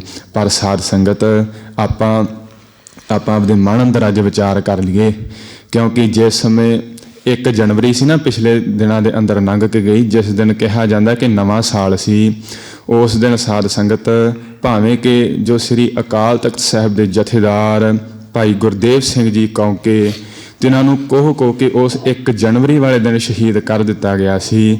ਪਰ ਫਿਰ ਵੀ ਸਾਧ ਸੰਗਤ ਜਿਹੜੀ ਸੰਗਤ ਸੀ ਉਹ ਗੁਰਦੁਆਰਾ ਸਾਹਿਬ ਵਿਖੇ ਬੜੀ ਹੁੰਮ ਹੁਮਾ ਕੇ ਪਹੁੰਚੀ ਸੀ ਅਤੇ ਸਾਰਿਆਂ ਨੇ ਚੱਲਦੇ ਪਾਠ ਦੇ ਅੰਦਰ ਹੀ ਇੱਕ ਦੂਜੇ ਨੂੰ ਵਧਾਈਆਂ ਦੇਣਾ ਕੀਤੀਆਂ ਸੀ ਕਿ ਨਵੇਂ ਸਾਲ ਦੀਆਂ ਵਧਾਈਆਂ ਹੋਵਣ। ਪਰ ਸਾਧ ਸੰਗਤ ਅੱਜ ਸਤਿਗੁਰਾਂ ਦਾ ਪਵਿੱਤਰ ਪ੍ਰਕਾਸ਼ ਦਿਹਾੜਾ ਹੈ। ਮਨ ਬੜਾ ਹੀ ਦੁਖਿਆ ਅੱਜ ਕਿ ਸਤਿਗੁਰਾਂ ਦੀ ਸੰਗਤ ਦੇ ਅੰਦਰ ਕੇਵਲ 2 ਸਰੀਰ ਹੀ ਬੈਠੇ ਹਨ। ਐਸੀ ਆਪਾਂ ਅਕਿਰਤ ਘਣਤਾ ਨਾ ਦਿਖਾਈਏ। ਸਤਿਗੁਰਾਂ ਦੇ ਇਤਨੀਆਂ ਬਖਸ਼ਿਸ਼ਾਂ ਆਪਣੇ ਤੇ ਕੀਤੀਆਂ, ਆਪਣਾ ਸਰਬੰਸ ਵਾਰ ਕਰਕੇ ਸਿੱਖਾਂ ਨੂੰ ਸਰਦਾਰੀਆਂ ਬਖਸ਼ਿਸ਼ ਕੀਤੀਆਂ। ਆਪਾਂ ਅੱਜ ਘਰਾਂ ਦੇ ਅੰਦਰ ਸੁਖੀ ਵਸ ਰਹੇ ਹਾਂ ਤਾਂ ਸਤਿਗੁਰਾਂ ਦੀਆਂ ਸ਼ਹੀਦੀਆਂ ਕਾਰਨ। ਇਹ ਸਤਿਗੁਰਾਂ ਦੀਆਂ ਹੀ ਬਖਸ਼ਿਸ਼ਾਂ ਹਨ। ਰਹੋ ਵਿਚਾਰ ਸਤਿਗੁਰੂ ਬਖਸ਼ਿਸ਼ ਕਰਨ, ਸਾਰੀ ਹੀ ਸੰਗਤ ਨੂੰ ਸਾਡੇ ਸਮੇਤ ਮੇਰੇ ਸਮੇਤ ਸਮਤ ਬਖਸ਼ਿਸ਼ ਕਰਕੇ ਤੇ ਆਪਣੇ ਚਰਣਾ ਕਮਲਾਂ ਦਾ ਪਿਆਰ ਬਖਸ਼ਿਸ਼ ਕਰਨ ਤਾਂ ਜੋ ਸਾਡਾ ਵੀ ਇਹ ਜਨਮ ਸਫਲਾ ਹੋ ਸਕੇ। ਸੋ ਸਾਧ ਸੰਗਤ ਜੋ ਸਤਿਗੁਰਾਂ ਨੇ ਬਖਸ਼ਿਸ਼ ਕੀਤੀ ਹੈ, ਇਹ ਜੋ ਪਵਿੱਤਰ ਗੁਰਬਾਣੀ ਬਚਿੱਤਰ ਨਾਟਕ ਦੀ ਕਥਾ ਚੱਲ ਰਹੀ ਹੈ, ਇਸ ਦੇ ਵਿੱਚ ਜੋ ਆਪਾਂ ਪਿਛਲੇ ਦੀਵਾਨਾਂ ਅੰਦਰ ਸਰਵਣ ਕੀਤਾ ਸੀ ਕਿ ਸਤਿਗੁਰਾਂ ਨੇ ਪਹਿਲੇ ਅਧਿਆਏ ਦੇ ਅੰਦਰ ਪਰਮੇਸ਼ਰ ਅਕਾਲ ਪੁਰਖ ਉਸ ਮਹਾਕਾਲ ਦੇ ਸਰੂਪ ਦਾ ਬਿਆਨ ਕਰਕੇ ਉਸ ਨੂੰ ਨਮਸਕਾਰਾਂ ਕੀਤੀਆਂ। ਦੂਸਰੇ ਅਧਿਆਏ ਦੇ ਅੰਦਰ ਸਤਿਗੁਰਾਂ ਨੇ ਇਹ ਜੋ ਸੋਢੀ ਵੰਸ਼ ਚੱਲੀ, ਇਹ ਕਿੱਥੋਂ ਆਰੰਭ ਹੋਈ ਉਹ ਬਖਸ਼ਿਸ਼ ਕੀਤੀ ਕਿ ਕਿਸ ਪ੍ਰਕਾਰ ਇਹ ਸੂਰਜ ਵੰਸ਼, ਉਸ ਤੋਂ ਬਾਅਦ ਇਹ ਰਾਘਵਾਂ ਦੀ ਵੰਸ਼ ਚੱਲੀ, ਰਾਘਵਾਂ ਤੋਂ ਅੱਗੇ ਫਿਰ ਜੋ ਸ਼੍ਰੀ ਰਾਮ ਚੰਦਰ ਹੋਏ, ਉਹਨਾਂ ਦੇ ਪੁੱਤਰ ਜੋ ਲਵ ਕੁਸ਼, ਉਹਨਾਂ ਦੇ ਅੰਦਰ ਕਿਸ ਪ੍ਰਕਾਰ ਨਾਲ ਜੰਗ ਯੁੱਧ ਹੋਇਆ ਤੇ ਜਿਸ ਪ੍ਰਕਾਰ ਨਾਲ ਕੁਸ਼ੂ ਦੀ ਔਲਾਦ ਨੇ ਲਹੂ ਦੀ ਔਲਾਦ ਨੂੰ ਜੋ ਲਾਹੌਰ ਚੋਂ ਕੱਢ ਦਿੱਤਾ, ਇਹ ਸਨੌੜ ਦੇਸ਼ ਜਾ ਕੇ ਵਸੇ। ਉੱਥੇ ਜਾ ਕਰਕੇ ਇਸ ਪ੍ਰਕਾਰ ਇਹਨਾਂ ਨੇ ਸੋਢੀ ਵੰਸ਼ ਉੱਥੇ ਆਰੰਭ ਹੋ ਗਈ। ਸੋਢੀ ਰਾਏ ਇਹਨੇ ਆਪਣਾ ਸਪੁੱਤਰ ਦਾ ਨਾਮ ਰੱਖਿਆ। ਉੱਥੋਂ ਸੋਢੀ ਵੰਸ਼ ਚੱਲੀ, ਇਹ ਪ੍ਰਚਲਿਤ ਹੋਈ, ਇਹਨਾਂ ਕੋਲ ਧਨ ਪ੍ਰਭਤਾ ਆਈ ਤੇ ਇਹਨਾਂ ਨੇ ਆਪਦਾ ਲਾਹੌਰ ਵਾਪਸ ਲੈਣ ਲਈ ਜਿੱਥੋਂ ਇਹਨਾਂ ਨੂੰ ਕੱਢਿਆ ਸੀ ਕੁਸ਼ੂ ਦੇ ਗਾਂ ਵੰਸ਼ਜਾਂ ਵੱਲੋਂ, ਤੇ ਉਹ ਵਾਪਸ ਲੈਣ ਲਈ ਇਹਨਾਂ ਨੇ ਜੰਗ ਯੁੱਧ ਕੀਤਾ। ਜਿਸ ਪ੍ਰਕਾਰ ਨਾਲ ਉਹ ਜੰਗ ਯੁੱਧ ਹੋਇਆ ਉਹ ਸਤਿਗੁਰਾਂ ਨੇ ਤੀਸਰੇ ਅਧਿਆਏ ਦੇ ਅੰਦਰ ਬਖਸ਼ਿਸ਼ ਕੀਤੀ ਤੇ ਤੀਸਰੇ ਅਧਿਆਏ ਦੇ ਅਖੀਰ ਤੇ ਫਿਰ ਸਤਿਗੁਰਾਂ ਨੇ ਬਖਸ਼ਿਸ਼ ਕੀਤੀ ਕਿ ਲਹੂ ਸਭ ਜੀਤੇ ਲਵੀ ਸਭ ਜੀਤੇ ਕੁਸ਼ੀ ਸਭ ਹਾਰੇ, ਕਿ ਜਿਹੜੇ ਲਾਹੌਰ ਦੇ ਵਾਸੀ ਸਨ ਜਿਨ੍ਹਾਂ ਨੂੰ ਕੱਢ ਦਿੱਤਾ ਸੀ ਉਹ ਜਿੱਤ ਗਏ, ਉਹ ਵਾਪਸ ਉਹਨਾਂ ਨੇ ਲਾਹੌਰ ਤੇ ਕਬਜ਼ਾ ਕਰ ਲਿਆ ਤੇ ਜਿਹੜੇ ਕੁਸ਼ੂ ਦੇ ਗਾਂ ਵੰਸ਼ਜ ਸਨ, ਪੁੱਤਰ ਸਨ, ਉਹ ਫਿਰ ਹਾਰ ਕਰਕੇ ਤੇ ਕਾਂਸੀ ਚਲੇ ਗਏ ਸੀ। ਉੱਥੇ ਜਾ ਕਰਕੇ ਉਹਨਾਂ ਨੇ ਵੇਦ ਪੜ੍ਹੇ, ਜਿਸ ਕਰਕੇ ਉਹ ਬੇਦੀ ਕਹਾਏ। ਇਸ ਪ੍ਰਕਾਰ ਜਿਹੜੇ ਕੁਸ਼ੂ ਸਨ ਉਹ ਬੇਦੀ ਕਹਾਉਣ ਲੱਗ ਪਏ ਤੇ ਜਿਹੜੇ ਲਹੂ ਦੇ ਵੰਸ਼ਜ ਸਨ ਉਹ ਸੋਢੀ ਕਹਾਉਣ ਲੱਗ ਪਏ ਤੇ ਇਸ ਪ੍ਰਕਾਰ ਇਹਨਾਂ ਦੀ ਸੁਲ੍ਹਾ ਸਫਾਈ ਆਪਸ ਵਿੱਚ ਹੋਈ। ਫਿਰ ਸੋਢੀਆਂ ਨੇ ਇਹਨਾਂ ਤੋਂ ਪ੍ਰਸੰਨ ਹੋ ਕੇ ਵੇਦਾਂ ਦੀ ਕਥਾ ਸੁਣ ਕੇ ਫਿਰ ਰਾਜ ਬੇਦੀਆਂ ਨੂੰ ਦੇ ਕਰਕੇ ਤੇ ਆਪ ਜੰਗਲਾਂ ਨੂੰ ਚਲੇ ਗਏ। ਫਿਰ ਸਮਾਂ ਪੈ ਕੇ ਇਹ ਰਾਜ ਬੇਦੀਆਂ ਕੋ ਸੀ, ਇਹਨਾਂ ਕੋ ਵੀ ਰਾਜ ਖੁੱਸ ਗਿਆ। ਕੇਵਲ 20 ਪਿੰਡਾਂ ਦੀ ਜਗੀਰ ਹੀ ਇਹਨਾਂ ਕੋ ਰਹਿ ਗਈ ਤੇ ਉੱਥੇ ਇੱਕ ਕਿਰਸਾਣੀ ਕਰਕੇ ਤੇ ਆਪਦਾ ਸਮਾਂ ਗੁਜ਼ਾਰਨ ਲੱਗੇ। ਫਿਰ ਇੱਥੇ ਸਤਿਗੁਰਾਂ ਨੇ ਬਖਸ਼ਿਸ਼ ਕੀਤੀ, 3 ਬੇਦੀਆਂ ਕੀ ਕੁੱਲ ਵਿਖੇ ਪ੍ਰਗਟੇ ਨਾਨਕ ਰਾਏ। ਫਿਰ ਉੱਥੇ ਧੰਨ ਗੁਰੂ ਨਾਨਕ ਸਾਹਿਬ ਮਹਾਰਾਜ ਜੀ ਦਾ ਪਵਿੱਤਰ ਪ੍ਰਕਾਸ਼ ਹੋਇਆ। ਇਹ ਸਤਿਗੁਰਾਂ ਨੇ ਤੀਜੇ ਅਤੇ ਚੌਥੇ ਅਧਿਆਏ ਦੇ ਅੰਦਰ ਬਖਸ਼ਿਸ਼ ਕੀਤੀ ਸੀ ਅਤੇ ਜੋ 5ਵੇਂ ਅਧਿਆਏ ਦੇ ਅੰਦਰ ਸਤਿਗੁਰਾਂ ਨੇ ਇਹ ਧੰਨ ਗੁਰੂ ਨਾਨਕ ਦੇਵ ਮਹਾਰਾਜ ਜੀ ਤੋਂ ਲੈ ਕਰਕੇ ਤੇ ਜੋ ਧੰਨ ਗੁਰੂ ਤੇਗ ਬਹਾਦਰ ਸਾਹਿਬ ਮਹਾਰਾਜ ਜੀ ਤੱਕ ਬਖਸ਼ਿਸ਼ ਕੀਤੀ ਕਿ ਕਿਸ ਪ੍ਰਕਾਰ ਜਿਹੜੀ ਗੁਰਤਾ ਗੱਦੀ ਇਹ ਸਾਡੇ ਤੱਕ ਪਹੁੰਚੀ। ਤੇ ਹੁਣ ਸਤਿਗੁਰੂ ਅੱਜ 6ਵੇਂ ਅਧਿਆਏ ਦੇ ਅੰਦਰ ਬਖਸ਼ਿਸ਼ ਕਰ ਰਹੇ ਹਨ। ਅਬ ਮੈਂ ਆਪਣੀ ਕਥਾ ਬਖਾਨੋ। ਇਹ ਸਤਿਗੁਰੂ ਆਪਣੀ ਜੋ ਕਥਾ ਹੈ, ਜਿਸ ਪ੍ਰਕਾਰ ਸਤਿਗੁਰਾਂ ਨੇ ਹੇਮਕੁੰਟ ਦੇ ਪਰਬਤ ਉਤੇ ਤਪ ਕਰਕੇ ਤੇ ਉਸ ਸਮੇਂ ਫਿਰ ਵਾਹਿਗੁਰੂ ਅਕਾਲ ਪੁਰਖ ਨੇ ਸਤਿਗੁਰਾਂ ਨੂੰ ਬੁਲਾ ਕਰਕੇ ਜੋ ਸਤਿਗੁਰਾਂ ਦੇ ਨਾਲ ਬਚਨ ਬਿਲਾਸ ਹੋਏ, ਉਹ ਸਾਰੀ ਕਥਾ ਸਤਿਗੁਰਾਂ ਨੇ ਆਪਣੇ ਮੁਖਾਰਬਿੰਦ ਤੋਂ ਉਚਾਰਨ ਕੀਤੀ। ਉਹ ਆਪਾਂ ਬੜੇ ਪ੍ਰੇਮ ਸਹਿਤ ਸਰਵਣ ਕਰੀਏ। ਦੋਏ ਕਰ ਜੋੜ ਸਤਿਗੁਰਾਂ ਅੱਗੇ ਸੀਸ ਨਿਵਾ ਕਰਕੇ ਸਾਰੀ ਹੀ ਸੰਗਤ ਆਖੀਏ ਜੀ, ਸਤਨਾਮ ਸ਼੍ਰੀ ਵਾਹਿਗੁਰੂ ਸਾਹਿਬ ਜੀ, ਸਤਨਾਮ ਸ਼੍ਰੀ ਵਾਹਿਗੁਰੂ ਸਾਹਿਬ ਜੀ। ਚੌਪਈ। ਅਬ ਮੈਂ ਆਪਣੀ ਕਥਾ ਬਖਾਨੋ। ਸਤਿਗੁਰੂ ਬਖਸ਼ਿਸ਼ ਕਰ ਰਹੇ ਹਨ ਚੌਪਈ ਛੰਦ ਦੇ ਅੰਦਰ, ਅਬ ਮੈਂ, ਹੁਣ ਅਸੀਂ ਆਪਣੀ ਕਥਾ ਬਖਾਨੋ, ਮੈਂ ਆਪਣੀ ਜਿਹੜੀ ਕਥਾ ਉਹ ਬਖਿਆਨ ਕਰਕੇ ਦੱਸ ਰਿਹਾ ਹਾਂ। ਤਪ ਸਾਧਤ ਜਿਹ ਬਿਦ ਮੋਹਿ ਆਨੋ। ਤਪ ਸਾਧਤ, ਜਿਹੜਾ ਤਪ ਸਾਧਨਾ ਕਰਦੇ ਕਰਦੇ ਇਹ ਜਿਹ ਬਿਦ ਮੋਹਿ ਆਨੋ, ਕਿ ਸਾਡੀ ਐਸੀ ਵਿਧੀ ਬਣ ਗਈ। ਹੇਮ ਕੁੰਟ ਪਰਬਤ ਹੈ ਜਹਾਂ। ਸਤਿਗੁਰੂ ਹੁਣ ਬਖਸ਼ਿਸ਼ ਕਰਦੇ ਹਨ ਕਿ ਜਿੱਥੇ ਅਸੀਂ ਤਪ ਸਾਧਨਾ ਕੀਤੀ ਉਹ ਜਗ੍ਹਾ ਕਿੱਥੇ ਹੈ, ਉਸ ਦੀਆਂ ਕੀ ਨਿਸ਼ਾਨੀਆਂ ਹਨ, ਉਹ ਸਤਿਗੁਰੂ ਬਖਸ਼ਿਸ਼ ਕਰ ਰਹੇ ਹਨ। ਹੇਮ ਕੁੰਟ ਪਰਬਤ ਹੈ ਜਹਾਂ ਕਿ ਜਿੱਥੇ ਹੇਮਕੁੰਟ ਦਾ ਪਰਬਤ ਹੈ। ਹੇਮਕੁੰਟ ਤੋਂ ਭਾਵ ਜੋ ਹੇਮ ਬਰਫ਼ ਤੇ ਕੁੰਟ ਪਰਬਤ ਜਿਹੜਾ ਬਰਫ਼ ਦਾ ਪਹਾੜ ਹੈ। ਸਪਤ ਸ੍ਰਿੰਗ ਸੋਬਤ ਹੈ ਤਹਾਂ। ਤੇ ਹੁਣ ਸਤਿਗੁਰ ਬਖਸ਼ਿਸ਼ ਕਰਦੇ ਕਿ ਹੇਮਕੁੰਟ ਜਿਹੜੇ ਬਰਫ਼ ਦੇ ਪਹਾੜ ਤਾਂ ਹੋਰ ਵੀ ਬਹੁਤ ਹਨ, ਫਿਰ ਸਤਿਗੁਰਾਂ ਨੇ ਵਿਸ਼ੇਸ਼ ਇੱਕ ਨਿਸ਼ਾਨੀ ਦੱਸ ਦਿੱਤੀ ਕਿ ਸਪਤ ਸ੍ਰਿੰਗ ਸੋਬਤ ਹੈ ਤਹਾਂ। ਜਿਹੜੀ 7 ਸ੍ਰਿੰਗ ਜਿਹੜੇ 7 ਟਿੱਲੇ 7 ਚੋਟੀਆਂ ਹਨ ਜਿੱਥੇ, ਉਹ ਜਿਹੜਾ ਹੇਮਕੁੰਟ ਦਾ ਪਹਾੜ ਉਹ ਸਤਿਗੁਰਾਂ ਨੇ ਬਖਸ਼ਿਸ਼ ਕੀਤੀ ਕਿ ਹੋਰ ਬਰਫ਼ ਦੇ ਪਹਾੜ ਤਾਂ ਹਨ ਪਰ ਜਿਹੜੀਆਂ 7 ਚੋਟੀਆਂ ਹਨ ਜਿਹੜੇ ਪਹਾੜ ਤੇ, ਉਹ ਇੱਕੋ ਹੀ ਹੇਮਕੁੰਟ ਦਾ ਪਹਾੜ ਹੈ। ਸੋ ਸਾਧ ਸੰਗਤ ਜੇਕਰ ਹੁਣ ਵੀ ਹੇਮਕੁੰਟ ਸਾਹਿਬ ਦੇ ਦਰਸ਼ਨ ਕਰਨ ਜਾਈਏ ਤੇ ਜੇਕਰ ਮੌਸਮ ਨਿਖਰਿਆ ਹੋਵੇ, ਸਾਫ਼ ਹੋਵੇ, ਤਾਂ ਉਸ ਸਮੇਂ ਇਹ 7 ਚੋਟੀਆਂ ਦੇ ਦਰਸ਼ਨ ਵੀ ਹੁੰਦੇ ਹਨ। ਸਪਤ ਸ੍ਰਿੰਗ ਤੇ ਨਾਮ ਕਹਾਵਾ। ਉੱਥੇ ਸਤਿਗੁਰੂ ਕਹਿੰਦੇ ਵੀ ਇਹ 7 ਚੋਟੀਆਂ ਦਾ ਜਿਹੜਾ ਨਾਮ ਸੀ ਸਪਤ ਸ੍ਰਿੰਗ ਕਰਕੇ ਇਹ ਪ੍ਰਚਲਿਤ ਹੋਇਆ। 7 ਚੋਟੀਆਂ ਉੱਥੇ ਹੋਈਆਂ। ਪੰਡ ਰਾਜ ਜਹ ਜੋਗ ਕਮਾਵਾ। ਇਹ ਸਾਧ ਸੰਗਤ ਇਹ ਜੋ ਹੇਮਕੁੰਟ ਸਾਹਿਬ ਦਾ ਜਿਹੜਾ ਅਸਥਾਨ ਇਹ ਉੱਤਰਾਖੰਡ ਦੇਸ਼ ਦੇ ਸ਼ਹਿਰ ਦੇ ਇਲਾਕੇ ਅੰਦਰ ਆਉਂਦਾ ਹੈ। ਅਤੇ ਸਤਿਗੁਰੂ ਹੁਣ ਬਖਸ਼ਿਸ਼ ਕਰਦੇ ਵੀ ਪੰਡ ਰਾਜ ਜਿਹ ਜੋਗ ਕਮਾਵਾ। ਜਿਹੜਾ 5 ਪਾਂਡਵਾਂ ਦਾ ਪਿਤਾ ਸੀ ਜੋ ਪਾਂਡੂ ਰਾਜਾ ਸੀ, ਉਸ ਨੇ ਜਿੱਥੇ ਜੋਗ ਕਮਾਇਆ ਸੀ, ਸਾਧਨਾ ਕੀਤੀ ਸੀ, ਜੋ ਗੋਬਿੰਦ ਘਾਟ ਤੋਂ 1 ਕਿਲੋਮੀਟਰ ਦੇ ਫਾਸਲੇ ਉੱਪਰ ਇਹ ਜੋ ਪਾਂਡੂ ਰਾਜੇ ਦਾ ਜਿਹੜਾ ਮੰਦਿਰ ਹੈ ਇਹ ਬੜਾ ਸੁੰਦਰ ਉੱਥੇ ਸੁਭਾਇਮਾਨ ਬੜਾ ਸੁੰਦਰ ਸੋਭ ਰਿਹਾ ਹੈ। ਉੱਥੇ ਸਤਿਗੁਰਾਂ ਨੇ ਇਹ ਨਿਸ਼ਾਨੀ ਦੱਸ ਦਿੱਤੀ ਕਿ ਜਿਹੜਾ 5 ਪਾਂਡਵਾਂ ਦਾ ਪਿਤਾ ਜੋ ਪਾਂਡੂ ਰਾਜਾ ਸੀ, ਉਸ ਨੇ ਜਿੱਥੇ ਯੋਗ ਸਾਧਨਾ ਕੀਤੀ।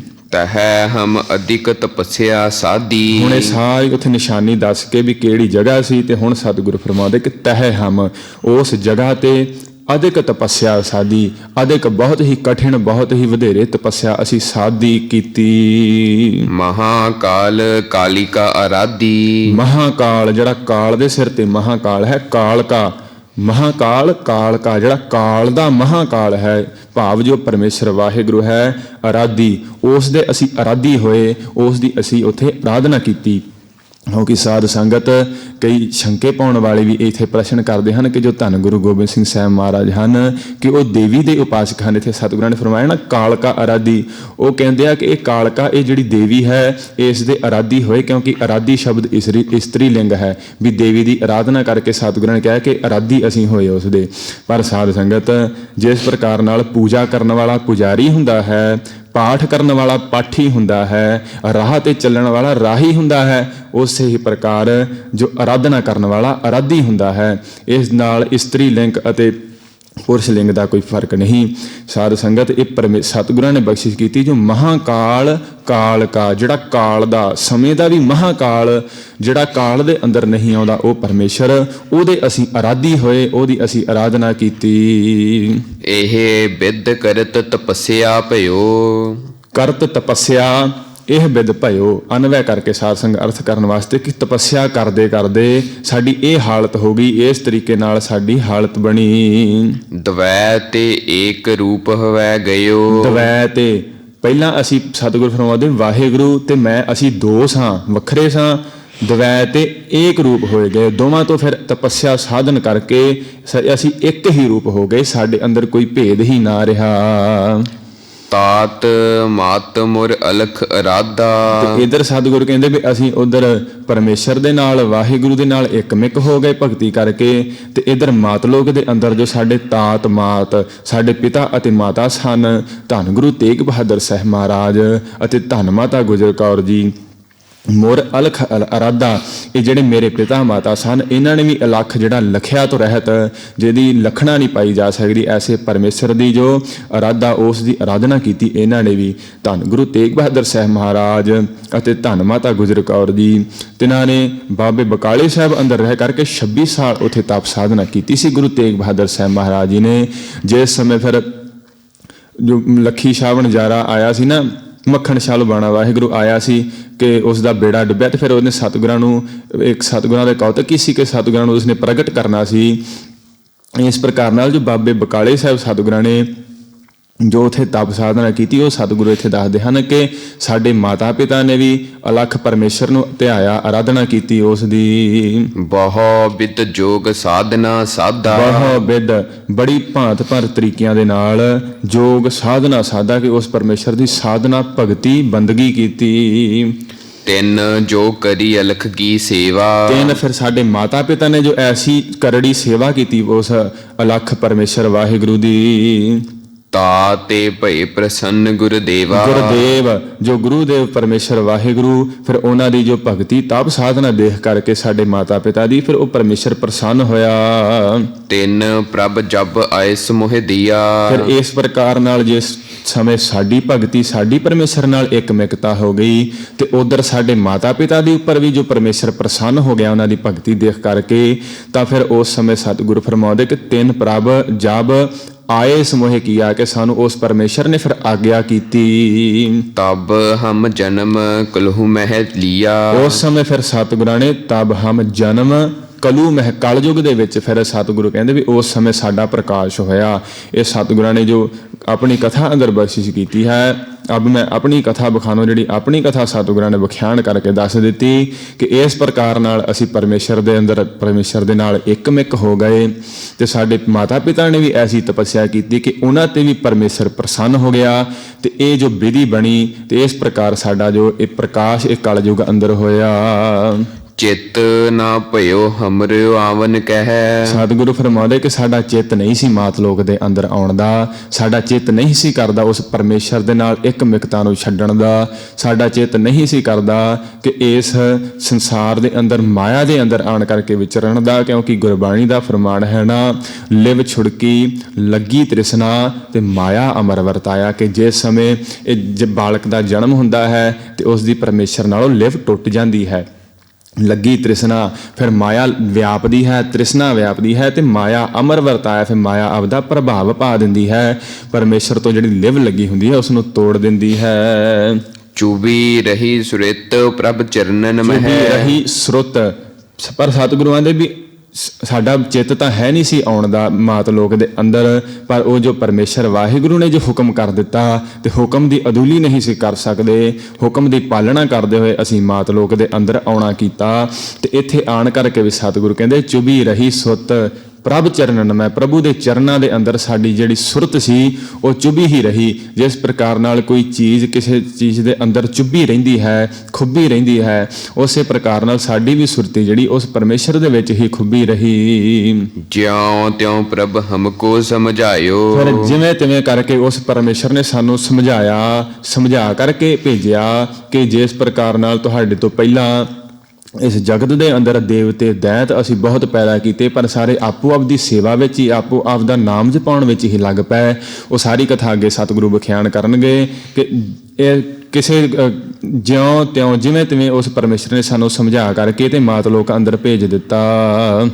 ਇਮ ਕਹਿ ਕੇ ਇਹ ਲੋਕ ਪਠਾਇਓ। ਇਸ ਤਰੀਕੇ ਨਾਲ ਕਹਿ ਕੇ ਜੋ ਅੱਗੇ ਹੁਣ ਸਤਿਗੁਰੂ ਵਿਖਿਆਨ ਕਰਨਗੇ, ਸਤਿਗੁਰੂ ਕਹਿੰਦੇ ਵੀ ਇਸ ਤਰੀਕੇ ਨਾਲ ਪਰਮੇਸ਼ਰ ਨੇ ਸਾਨੂੰ ਸਮਝਾ ਬੁਝਾ ਕੇ ਤੇ ਫਿਰ ਇਸ ਮਾਤ ਲੋਕ ਅੰਦਰ ਭੇਜ ਦਿੱਤਾ।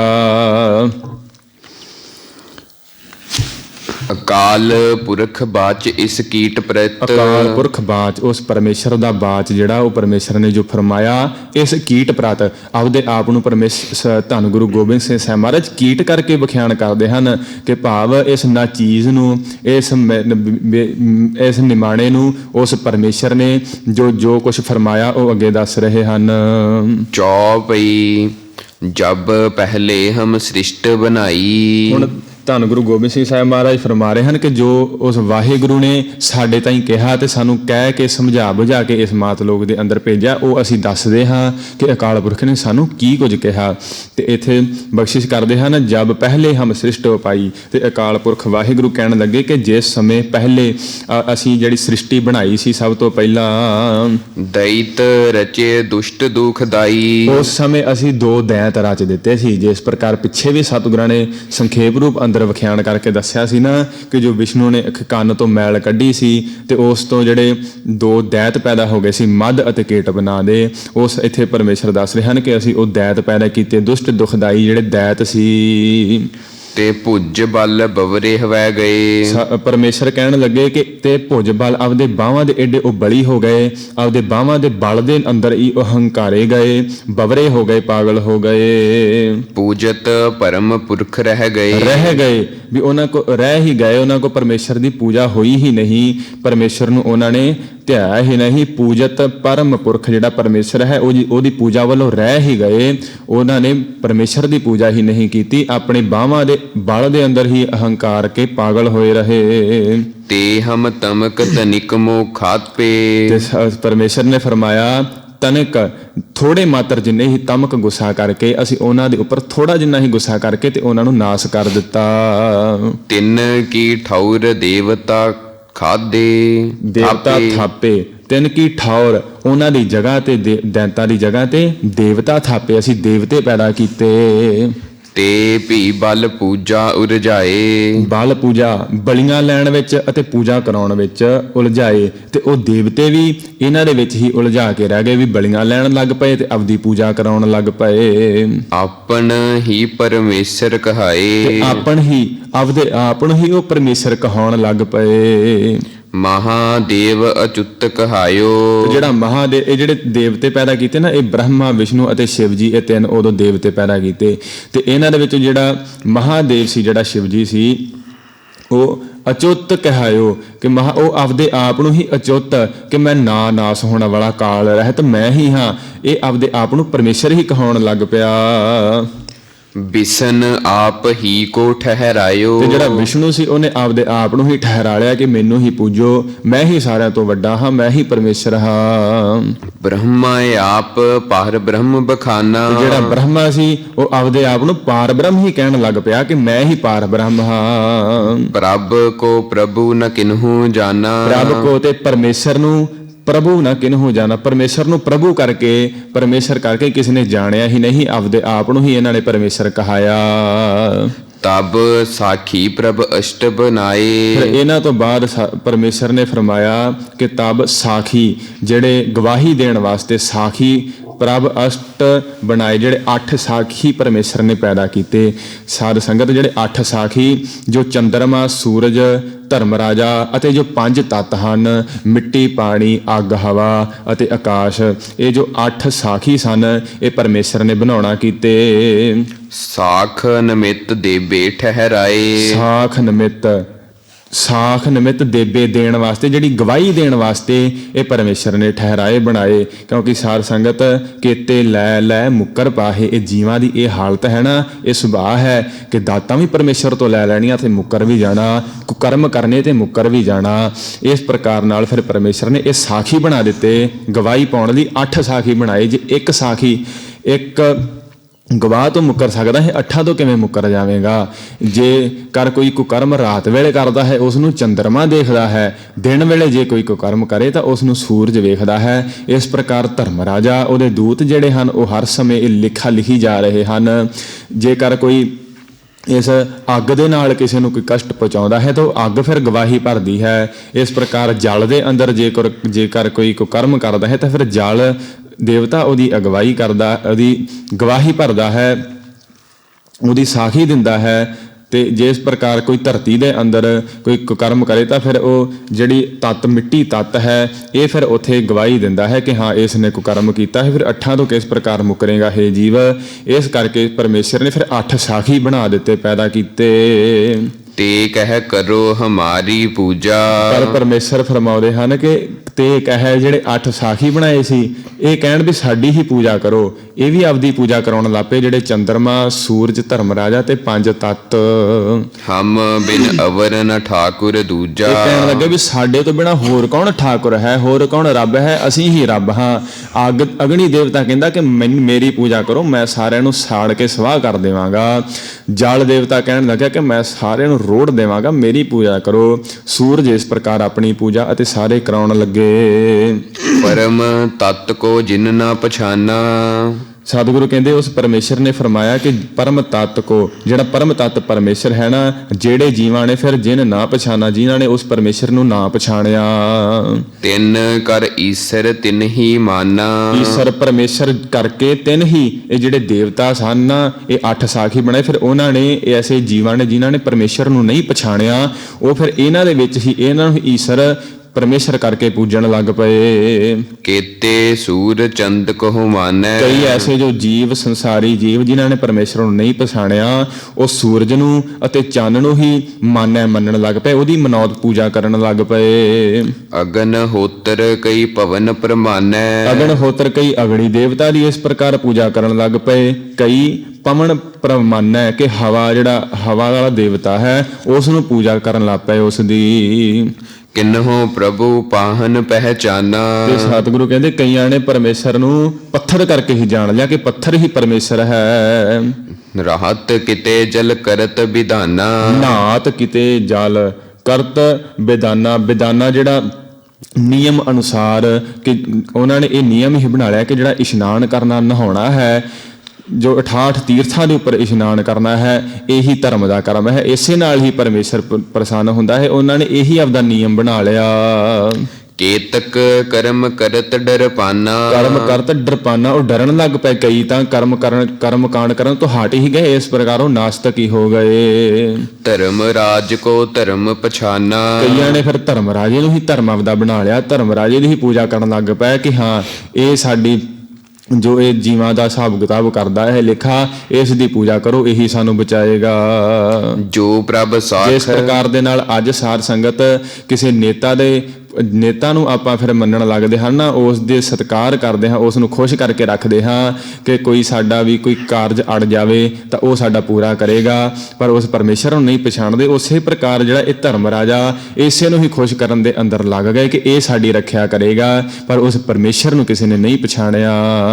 ਜੋ ਪ੍ਰਭ ਸਾਖ ਨਿਮਿਤ ਠਹਿਰਾਏ। ਜਿਹੜੇ ਪਰਮੇਸ਼ਰ ਨੇ ਜੋ ਸਾਖੀ ਦੇਣ, ਗਵਾਹੀ ਦੇਣ ਵਾਸਤੇ ਠਹਿਰਾਏ ਸਨ ਜੇ 8 ਦੇਵਤੇ, ਤੇ ਹਿਆਂ ਆਏ ਪ੍ਰਭੂ ਕਹਿਵਾਏ। ਹਿਆਂ ਇਸ ਸੰਸਾਰ ਦੇ ਅੰਦਰ ਆ ਕਰਕੇ ਤੇ ਪ੍ਰਭੂ ਕਹਿਵਾਏ, ਉਹ ਪ੍ਰਭੂ ਆਪਦੇ ਆਪ ਨੂੰ ਪਰਮੇਸ਼ਰ ਹੀ ਕਹਾਉਣ ਲੱਗ ਪਏ। ਤਾਂ ਕੀ ਬਾਤ ਬਿਸਰ ਜਾਤੀ ਭੀ। ਤਾਂ ਕਿ ਉਸ ਪਰਮੇਸ਼ਰ ਵਾਹਿਗੁਰੂ ਦੀ ਜਿਹੜੀ ਬਾਤ ਸੀ, ਬਿਸਰ ਜਾਤੀ ਭੀ, ਉਹਨਾਂ ਨੂੰ ਵਿਸਰ ਹੀ ਗਈ। ਆਪਣੀ ਆਪਣੀ ਪਰਤ ਸੋਭ ਭੀ। ਆਪਣੀ ਆਪਣੀ ਪਰਤ, ਆਪੋ ਆਪਣੀ ਪੂਜਾ ਦੇ ਵਿੱਚ ਪਰਤ ਪੈ ਗਏ ਤੇ ਉਹਨਾਂ ਨੂੰ ਉਹੀ ਸੋਭਾ, ਉਹਨਾਂ ਨੂੰ ਉਹੀ ਪ੍ਰਸੰਨ, ਆਪਦੀ ਪੂਜਾ ਵਿੱਚ ਹੀ ਉਹ ਪ੍ਰਸੰਨ ਹੋ ਕਰਕੇ ਫਸ ਕੇ ਰਹਿ ਗਏ। ਜਬ ਪ੍ਰਭ ਕੋ ਨਾ ਤਿਨੈ ਪਹਿਚਾਨਾ। ਜਿਸ ਸਮੇਂ ਪ੍ਰਭ ਕੋ ਨਾ, ਇਹਨਾਂ ਨੇ ਜਿਹੜੇ 8 ਸਾਖੀ ਸਨ, ਇਹਨਾਂ ਨੇ ਪਰਮੇਸ਼ਰ ਨੂੰ ਨਹੀਂ ਨਾ ਪਛਾਣਿਆ, ਪਰਮੇਸ਼ਰ ਦੀ ਨਹੀਂ ਨਾ ਪੂਜਾ ਸੰਸਾਰ ਦੇ ਅੰਦਰ ਕਰਾਈ ਜਿਸ ਸਮੇਂ, ਤਬ ਹਰ ਇਨ ਮਨੁੱਛਨ ਠਹਿਰਾਨਾ। ਉਦੋਂ ਫਿਰ ਇਸ ਪਰਮੇਸ਼ਰ ਨੇ ਮਨੁੱਖਾਂ ਨੂੰ ਫਿਰ ਪੈਦਾ ਕਰਨਾ ਕੀਤਾ। ਤੇ ਪੀ ਬਸ ਮਮਤਾ ਹੋ ਗਏ। ਹਰ ਪਰਮੇਸ਼ਰਾਂ ਦੇ ਵੀ ਇਹ ਵੀ ਜਿਹੜੇ ਜੀਵ ਸਨ ਸੰਸਾਰੀ, ਇਹ ਵੀ ਮਮਤਾ ਦੇ ਵਸ ਹੀ ਹੋ ਗਏ। ਇਹ ਮੇਰ ਤੇਰ ਦੇ ਵਿੱਚ ਹੀ ਫਸ ਗਏ ਕਿ ਹਾਂ ਆਹ ਮੇਰਾ ਹੈ, ਆਹ ਧਨ ਮੈਂ ਇਕੱਠਾ ਕਰ ਲੈਣਾ ਹੈ, ਇਹ ਤੇਰਾ ਨਹੀਂ ਰਹਿਣ ਦੇਣਾ, ਮੈਂ ਲੈ ਲੈਣਾ ਹੈ। ਇਸ ਪ੍ਰਕਾਰ ਇਹ ਮੇਰ ਤੇਰ ਦੇ ਅੰਦਰ ਹੀ ਫਸ ਕੇ ਇਹ ਜੀਵ ਰਹਿ ਗਏ ਮਮਤਾ ਵਸ। ਪਰਮੇਸ਼ਰ ਪਾਹਨ ਠਹਿਰਾਏ। ਇਹ ਪਰਮੇਸ਼ਰ ਨੂੰ ਇਹਨਾਂ ਨੇ ਪਛਾਣਿਆ ਨਹੀਂ ਤੇ ਇਹ ਪਾਹਨ ਠਹਿਰਾਏ। ਪਰਮੇਸ਼ਰ ਨੂੰ ਰੱਬ ਨੂੰ ਪੱਥਰ ਕਰਕੇ ਹੀ ਪੂਜਣ ਲੱਗ ਪਏ ਕਿ ਪੱਥਰਾਂ ਵਿੱਚ ਹੀ ਰੱਬ ਹੈ, ਇਹ ਪੱਥਰ ਪੂਜਣ ਲੱਗ ਪਏ ਇਸ ਪ੍ਰਕਾਰ। ਤਬ ਹਰ ਸਿੱਧ ਸਾਧ ਠਹਿਰਾਏ। ਜਦੋਂ ਫਿਰ ਮਨੁੱਖਾਂ ਨੇ ਵੀ ਪਰਮੇਸ਼ਰ ਦੀ ਆਰਾਧਨਾ ਨਹੀਂ ਕੀਤੀ, ਪੱਥਰ ਹੀ ਪੂਜਣ ਲੱਗ ਪਏ, ਤਬ ਹਰ ਸਿੱਧ ਸਾਧ ਠਹਿਰਾਏ। ਜਿਹੜੇ ਸਿੱਧ ਸਾਧ, ਜਿਹੜੇ ਸਿੱਧ ਲੋਕ ਹਨ, ਜਾਂ ਰਿਧੀਆਂ ਸਿੱਧੀਆਂ ਆਦਿਕ ਵਾਲੇ ਜਿਹੜੇ ਸਾਧ ਹਨ, ਉਹ ਠਹਿਰਾਏ ਬਣਾਏ। ਤਿੰਨ ਵੀ ਪਰਮ ਪੁਰਖ ਨਹੀਂ ਪਾਏ।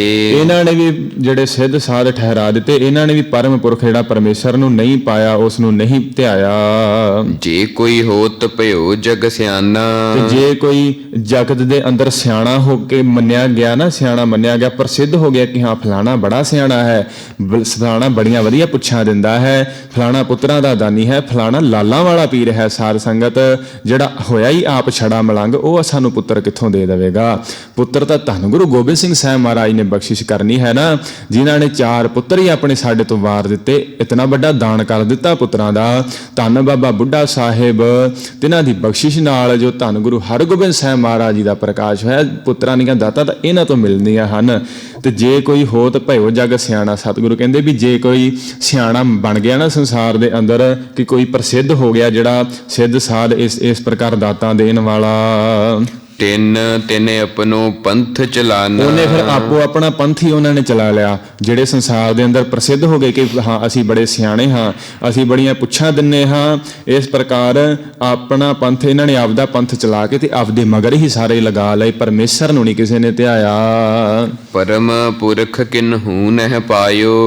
ਪਰਮ ਪੁਰਖ ਜਿਹੜਾ ਪਰਮ ਸ੍ਰੇਸ਼ਟ ਪੁਰਖ ਪਰਮੇਸ਼ਰ ਹੈ, ਕਿਨਹੂ ਨਹਿ ਪਾਇਓ, ਕਿਸੇ ਨੇ ਉਸ ਨੂੰ ਪਾਉਣਾ ਨਹੀਂ ਕੀਤਾ, ਉਸ ਨੂੰ ਧਿਆਇਆ ਨਹੀਂ। ਬੈਰ ਬਾਦ ਅਹੰਕਾਰ ਵਡਾਇਓ। ਇਹ ਵਹ ਬੈਰ ਬਾਦ, ਇਹ ਲੜਾਈ ਝਗੜੇ ਦੇ ਅਤੇ ਅਹੰਕਾਰ ਦੇ ਅੰਦਰ ਹੀ ਵਡਾਇਓ। ਇਹਨਾਂ ਨੇ ਅਹੰਕਾਰ ਲੜਾਈ ਝਗੜੇ ਹੀ ਇਸ ਜੀਵਾਂ ਨੇ ਵਧਾ ਲਏ। ਇਹ ਜਿਹੜੇ ਸਿੱਧ ਸਾਧ ਜਿਹੜੇ ਸਿਆਣੇ ਬਣ ਬੈਠੇ, ਇਹਨਾਂ ਨੇ ਆਪਦੇ ਅਹੰਕਾਰ ਦੇ ਅੰਦਰ ਹੀ ਇਸ ਪ੍ਰਕਾਰ ਲੜਾਈ ਝਗੜੇ ਵਧਾ ਲਏ। ਪੇੜ ਪਾਤ ਆਪਨ ਤੇ ਜਲੇ। ਸਤਿਗੁਰੂ ਬਖਸ਼ਿਸ਼ ਕਰਦੇ ਨੇ, ਪੇੜ ਪਾਤ ਜਿਹੜੇ ਜਿਸ ਪ੍ਰਕਾਰ ਨਾਲ ਰੁੱਖ ਦੇ ਪੱਤੇ ਝੜ ਜਾਂਦੇ ਹਨ, ਥੱਲੇ ਡਿੱਗ ਕੇ ਸੁੱਕਦੇ ਹਨ, ਤੇ ਜਿਸ ਪ੍ਰਕਾਰ ਗਰਮੀ ਦੇ ਅੰਦਰ ਫਿਰ ਉਹਨਾਂ ਨੂੰ ਅੱਗ ਲੱਗਦੀ ਹੈ ਨਾ, ਤੇ ਉਹ ਜਿਹੜਾ ਰੁੱਖ ਆਪਦੇ ਪੱਤਿਆਂ ਦੀ ਅੱਗ ਦੇ ਨਾਲ ਹੀ ਫਿਰ ਸੜਦਾ ਹੈ। ਇਸੇ ਪ੍ਰਕਾਰ ਇਹਨਾਂ ਅਹੰਕਾਰੇ ਹੋਏ ਸਾਧੂਆਂ ਦਾ, ਸਿੱਧਾਂ ਦਾ ਅਤੇ ਆ ਜਿਹੜੇ ਸਿਆਣੇ ਬਣ ਬੈਠੇ ਹਨ ਸੰਸਾਰ ਦੇ ਅੰਦਰ, ਇਹਨਾਂ ਦਾ ਇਹੀ ਹਾਲ ਹੋਇਆ। ਇਹ ਆਪਦੀ ਅਹੰਕਾਰ ਦੀ ਅੱਗ ਦੇ ਨਾਲ ਆਪ ਹੀ ਸੜ ਗਏ। ਪ੍ਰਭ ਕੈ ਪੰਥ ਨ ਕਉ ਚਲੇ। ਪਰਮੇਸ਼ਰ ਦਾ ਪੰਥ ਜਿਹੜਾ ਸੀ ਨਾ, ਪਰਮੇਸ਼ਰ ਦੀ ਭਗਤੀ ਕਰਨ ਦਾ, ਪ੍ਰੇਮਾ ਭਗਤੀ ਦਾ ਪੰਥ ਜਿਹੜਾ ਸੀ, ਉਸ ਦੇ ਉੱਪਰ ਕੋਈ ਨਹੀਂ ਚੱਲਿਆ। ਜਿਨ ਜਿਨ ਤਨਿਕ ਸਿੱਧ ਕੋ ਪਾਇਓ। ਤੇ ਜੇਕਰ ਕਿਸੇ ਨੇ ਤਨਿਕ ਸਿੱਧ, ਥੋੜੀ ਬਹੁਤ ਜਿਹੜੀ ਸਿੱਧ ਰਿੱਧੀ ਸਿੱਧੀ ਪ੍ਰਾਪਤ ਕੀਤੀ, ਸ਼ਕਤੀ ਕੀਤੀ, ਜੇਕਰ ਪ੍ਰਾਪਤ ਕਿਸੇ ਨੇ, ਤਿੰਨ ਤਿੰਨ ਆਪਣਾ ਰਾਹ ਚਲਾਇਓ। ਉਹ ਫਿਰ ਇਸ ਪ੍ਰਕਾਰ ਰਿੱਧੀਆਂ ਸਿੱਧੀਆਂ ਸ਼ਕਤੀਆਂ ਵਿਖਾ ਕੇ ਤੇ ਲੋਕਾਂ ਨੂੰ ਪ੍ਰਸੰਨ ਕਰਕੇ ਤੇ ਆਪਦੇ ਮਗਰ ਹੀ ਲਾ ਲਿਆ। ਆਪਣਾ ਰਾਹ ਚਲਾਇਓ, ਉਹਨੇ ਆਪਦਾ ਰਾਹ ਹੀ ਚਲਾ ਲਿਆ, ਆਪਦਾ ਪੰਥ ਹੀ ਤੋਰ ਲਿਆ। ਪਰਮੇਸ਼ਰ ਨਾ ਕਿਨਹੂ ਪਹਿਚਾਨਾ। ਕਿਸੇ ਨੇ ਉਸ ਪਰਮੇਸ਼ਰ ਨੂੰ ਨਾ ਪਛਾਣਿਆ। ਜਿਹੜੇ ਜੀਵ ਸਨ ਉਹ ਵੀ ਉਹਨਾਂ ਦੀਆਂ ਸ਼ਕਤੀਆਂ ਵੇਖ ਕੇ ਉਹਨਾਂ ਮਗਰ ਲੱਗ ਗਏ, ਤੇ ਮਗਰ ਲਾਉਣ ਵਾਲੇ ਜਿਹੜੇ ਸਨ ਉਹ ਵੀ ਆਪਣੇ ਮਗਰ ਲਗਾ ਕਰਕੇ, ਤੇ ਇਸ ਪ੍ਰਕਾਰ ਪਰਮੇਸ਼ਰ ਨੂੰ ਕਿਸੇ ਨੇ ਨਹੀਂ ਪਛਾਣਿਆ। ਮਮ ਉਚਾਰਤੇ ਭਇਓ ਦੀਵਾਨਾ। ਮਮ ਉਚਾਰ, ਪਰਮੇਸ਼ਰ ਕਹਿੰਦੇ ਵੀ ਮੇਰੇ ਉਚਾਰਨ ਤੋਂ, ਮੇਰੇ ਸਿਮਰਨ ਤੋਂ, ਮੇਰੀ ਬੰਦਗੀ ਤੋਂ ਸਾਰੇ ਭਇਓ ਦੀਵਾਨਾ, ਸਾਰੇ ਦੀਵਾਨੇ ਹੀ ਹੋ ਗਏ, ਬੇਮੁਖ ਹੀ ਹੋ ਗਏ, ਪਾਗਲ ਹੀ ਹੋ ਗਏ। ਪਰਮ ਤਤ ਕਿਨਹੂ ਨਾ ਪਛਾਨਾ। ਪਰਮ ਤਤ ਸੀ ਜਿਹੜਾ ਸ੍ਰੇਸ਼ਟ ਤਤ ਜੋ ਪਰਮੇਸ਼ਰ ਸੀ ਵਾਹਿਗੁਰੂ, ਕਿਨਹੂ ਨਾ ਪਛਾਨੋ, ਉਸ ਨੂੰ ਸਿਆਣਿਆ ਪਛਾਣਿਆ ਨਹੀਂ। ਆਪ ਆਪ ਭੀਤਰ ਉਰਜਾਨਾ।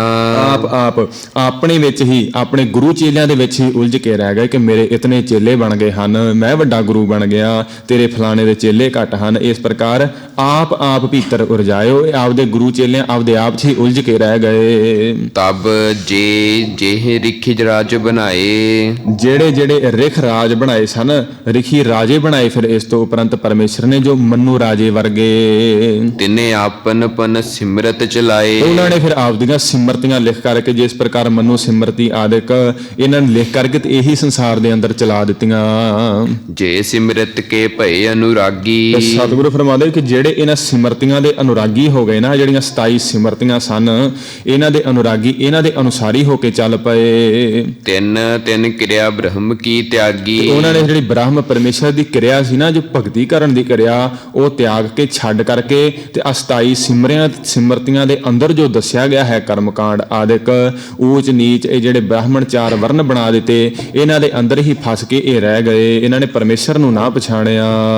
ਜਿਨ ਮਨ ਹਰ ਚਰਨਨ ਠਹਿਰਾਇਓ। ਤੇ ਜਿਨ੍ਹਾਂ ਨੇ ਫਿਰ ਆਪਦਾ ਮਨ ਹਰ ਚਰਨਨ, ਹਰੀ ਪਰਮੇਸ਼ਰ ਦੇ ਚਰਨਾਂ ਵਿੱਚ ਜਿਨ੍ਹਾਂ ਨੇ ਆਪਦਾ ਮਨ ਠਹਿਰਾਇਆ, ਲਗਾਇਆ, ਸੋ ਸਿਮਰਤ ਕੇ ਰਾਹ ਨਾ ਆਇਓ। ਸਿਮਰਤਨ ਕੇ ਰਾਹ ਨਾ ਆਇਓ, ਫਿਰ ਉਹ ਸਿਮਰਤੀਆਂ ਦੇ ਰਾਹ ਤੇ ਨਹੀਂ ਚੱਲੇ। 27 ਸਿਮਰਤੀਆਂ ਹਨ, ਇਹਨਾਂ ਦੇ ਕਹੇ ਅਨੁਸਾਰ ਨਹੀਂ ਫਿਰ ਚੱਲੇ, ਜਿਨ੍ਹਾਂ ਨੇ ਉਸ ਪਰਮੇਸ਼ਰ ਦੇ ਨਾਲ ਆਪਣਾ ਧਿਆਨ ਜੋੜਿਆ।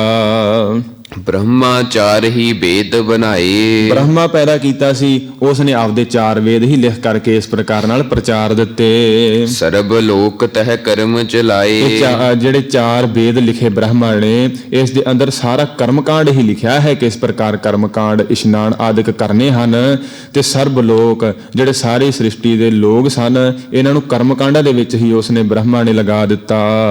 ਜਿਨ ਕੀ ਲਿਵ ਹਰ ਚਰਨਨ ਲਾਗੀ। ਪਰ ਸਤਿਗੁਰੂ ਫਰਮਾਉਂਦੇ ਕਿ ਜਿਨ੍ਹਾਂ ਜਿਨ੍ਹਾਂ ਦੀ ਜਿਹੜੀ ਲਿਵ ਸੀਗੀ ਉਹ ਹਰ ਚਰਨਾਂ ਪਰਮੇਸ਼ਰ ਦੇ ਚਰਨਾਂ ਦੇ ਨਾਲ ਲੱਗ ਗਈ। ਤੇ ਬੇਦਨ ਤੇ ਭਏ ਤਿਆਗੀ। ਉਹਨਾਂ ਨੇ ਫਿਰ ਵੇਦਾਂ ਦਾ ਤਿਆਗ ਹੀ ਕਰ ਦਿੱਤਾ, ਵੇਦਾਂ ਦੇ ਅਨੁਸਾਰੀ ਨਹੀਂ ਹੋਏ ਫਿਰ ਜਿਹੜੇ ਭਗਤ ਸਨ। ਇਸ ਪ੍ਰਕਾਰ ਧੰਨ ਗੁਰੂ ਨਾਨਕ ਦੇਵ ਮਹਾਰਾਜ ਤੇ ਇਹਨਾਂ ਨੇ ਵੇਦਾਂ ਦਾ ਤਿਆਗ ਕਰਕੇ ਜਿਨ੍ਹਾਂ ਦੀ ਹਰ ਚਰਨਨ ਲਿਵ ਲੱਗੀ, ਹਰੀ ਦੇ ਪਰਮੇਸ਼ਰ ਨਾਲ ਹੀ ਲਿਵ ਲੱਗ ਗਈ ਜਿਨ੍ਹਾਂ ਦੀ, ਉਹਨਾਂ ਨੇ ਇਸ ਬ੍ਰਹਮਾ ਦੇ ਦੁਆਰਾ ਲਿਖੇ 4 ਵੇਦਾਂ ਦੇ ਅੰਦਰ ਜਿਹੜੇ ਕਰਮ ਕਾਂਡ ਹਨ ਉਹਨਾਂ ਨੂੰ ਤਿਆਗ ਦਿੱਤਾ। ਜਿਨ ਮਤ ਵੇਦ ਕਤੇਬਨ ਤਿਆਗੀ। ਤੇ ਜਿਨ੍ਹਾਂ ਨੇ ਵੇਦਾਂ ਕਿਤਾਬਾਂ ਦੀ ਜਿਹੜੀ ਮਤ ਸੀ ਉਹ ਤਿਆਗੀ ਸਰਸੰਗਤ, ਇਹ ਯਈਏ ਨਾਲ ਆਇਆ ਹੈ। ਤਿਆਗੀ ਜਿਨ੍ਹਾਂ ਨੇ ਪਾਰ ਬ੍ਰਹਮ ਕੇ ਭਏ ਅਨੁਰਾਗੀ। ਉਹ ਫਿਰ ਪਰਮੇਸ਼ਰ ਦੇ ਅਨੁਰਾਗੀ ਹੋ ਗਏ, ਪਰਮੇਸ਼ਰ ਦੇ ਅਨੁਸਾਰੀ ਹੋ ਗਏ, ਪਰਮੇਸ਼ਰ ਦੀ ਬੰਦਗੀ ਕਰਨ ਲੱਗ ਪਏ। ਤਿੰਨ ਕੇ ਗੂੜ ਮਤ ਜੇ ਚਲਹੀ। ਤੇ ਜਿਹੜੇ ਇਹਨਾਂ ਦੀ ਜਿਹੜੀ ਵੇਦਾਂ ਦੀ ਗੂੜ ਮਤ ਸੀ ਨਾ, ਗੂੜ ਮਤ ਜਿਹੜਾ ਗੁੱਜਾ ਭੇਦ ਸੀ ਜਿਹੜਾ ਇਹਨਾਂ ਦਾ, ਉਹ ਸਿਮਰਨ ਦਾ ਸੀ, ਪਰਮੇਸ਼ਰ ਦੀ ਪ੍ਰਾਪਤੀ ਦਾ ਸੀ। ਅਤੇ ਜਿਹੜੇ ਇਸ ਵੇਦਾਂ ਦੇ ਗੁੱਜੇ ਭੇਦ ਦੇ ਅਨੁਸਾਰ ਚੱਲੇ।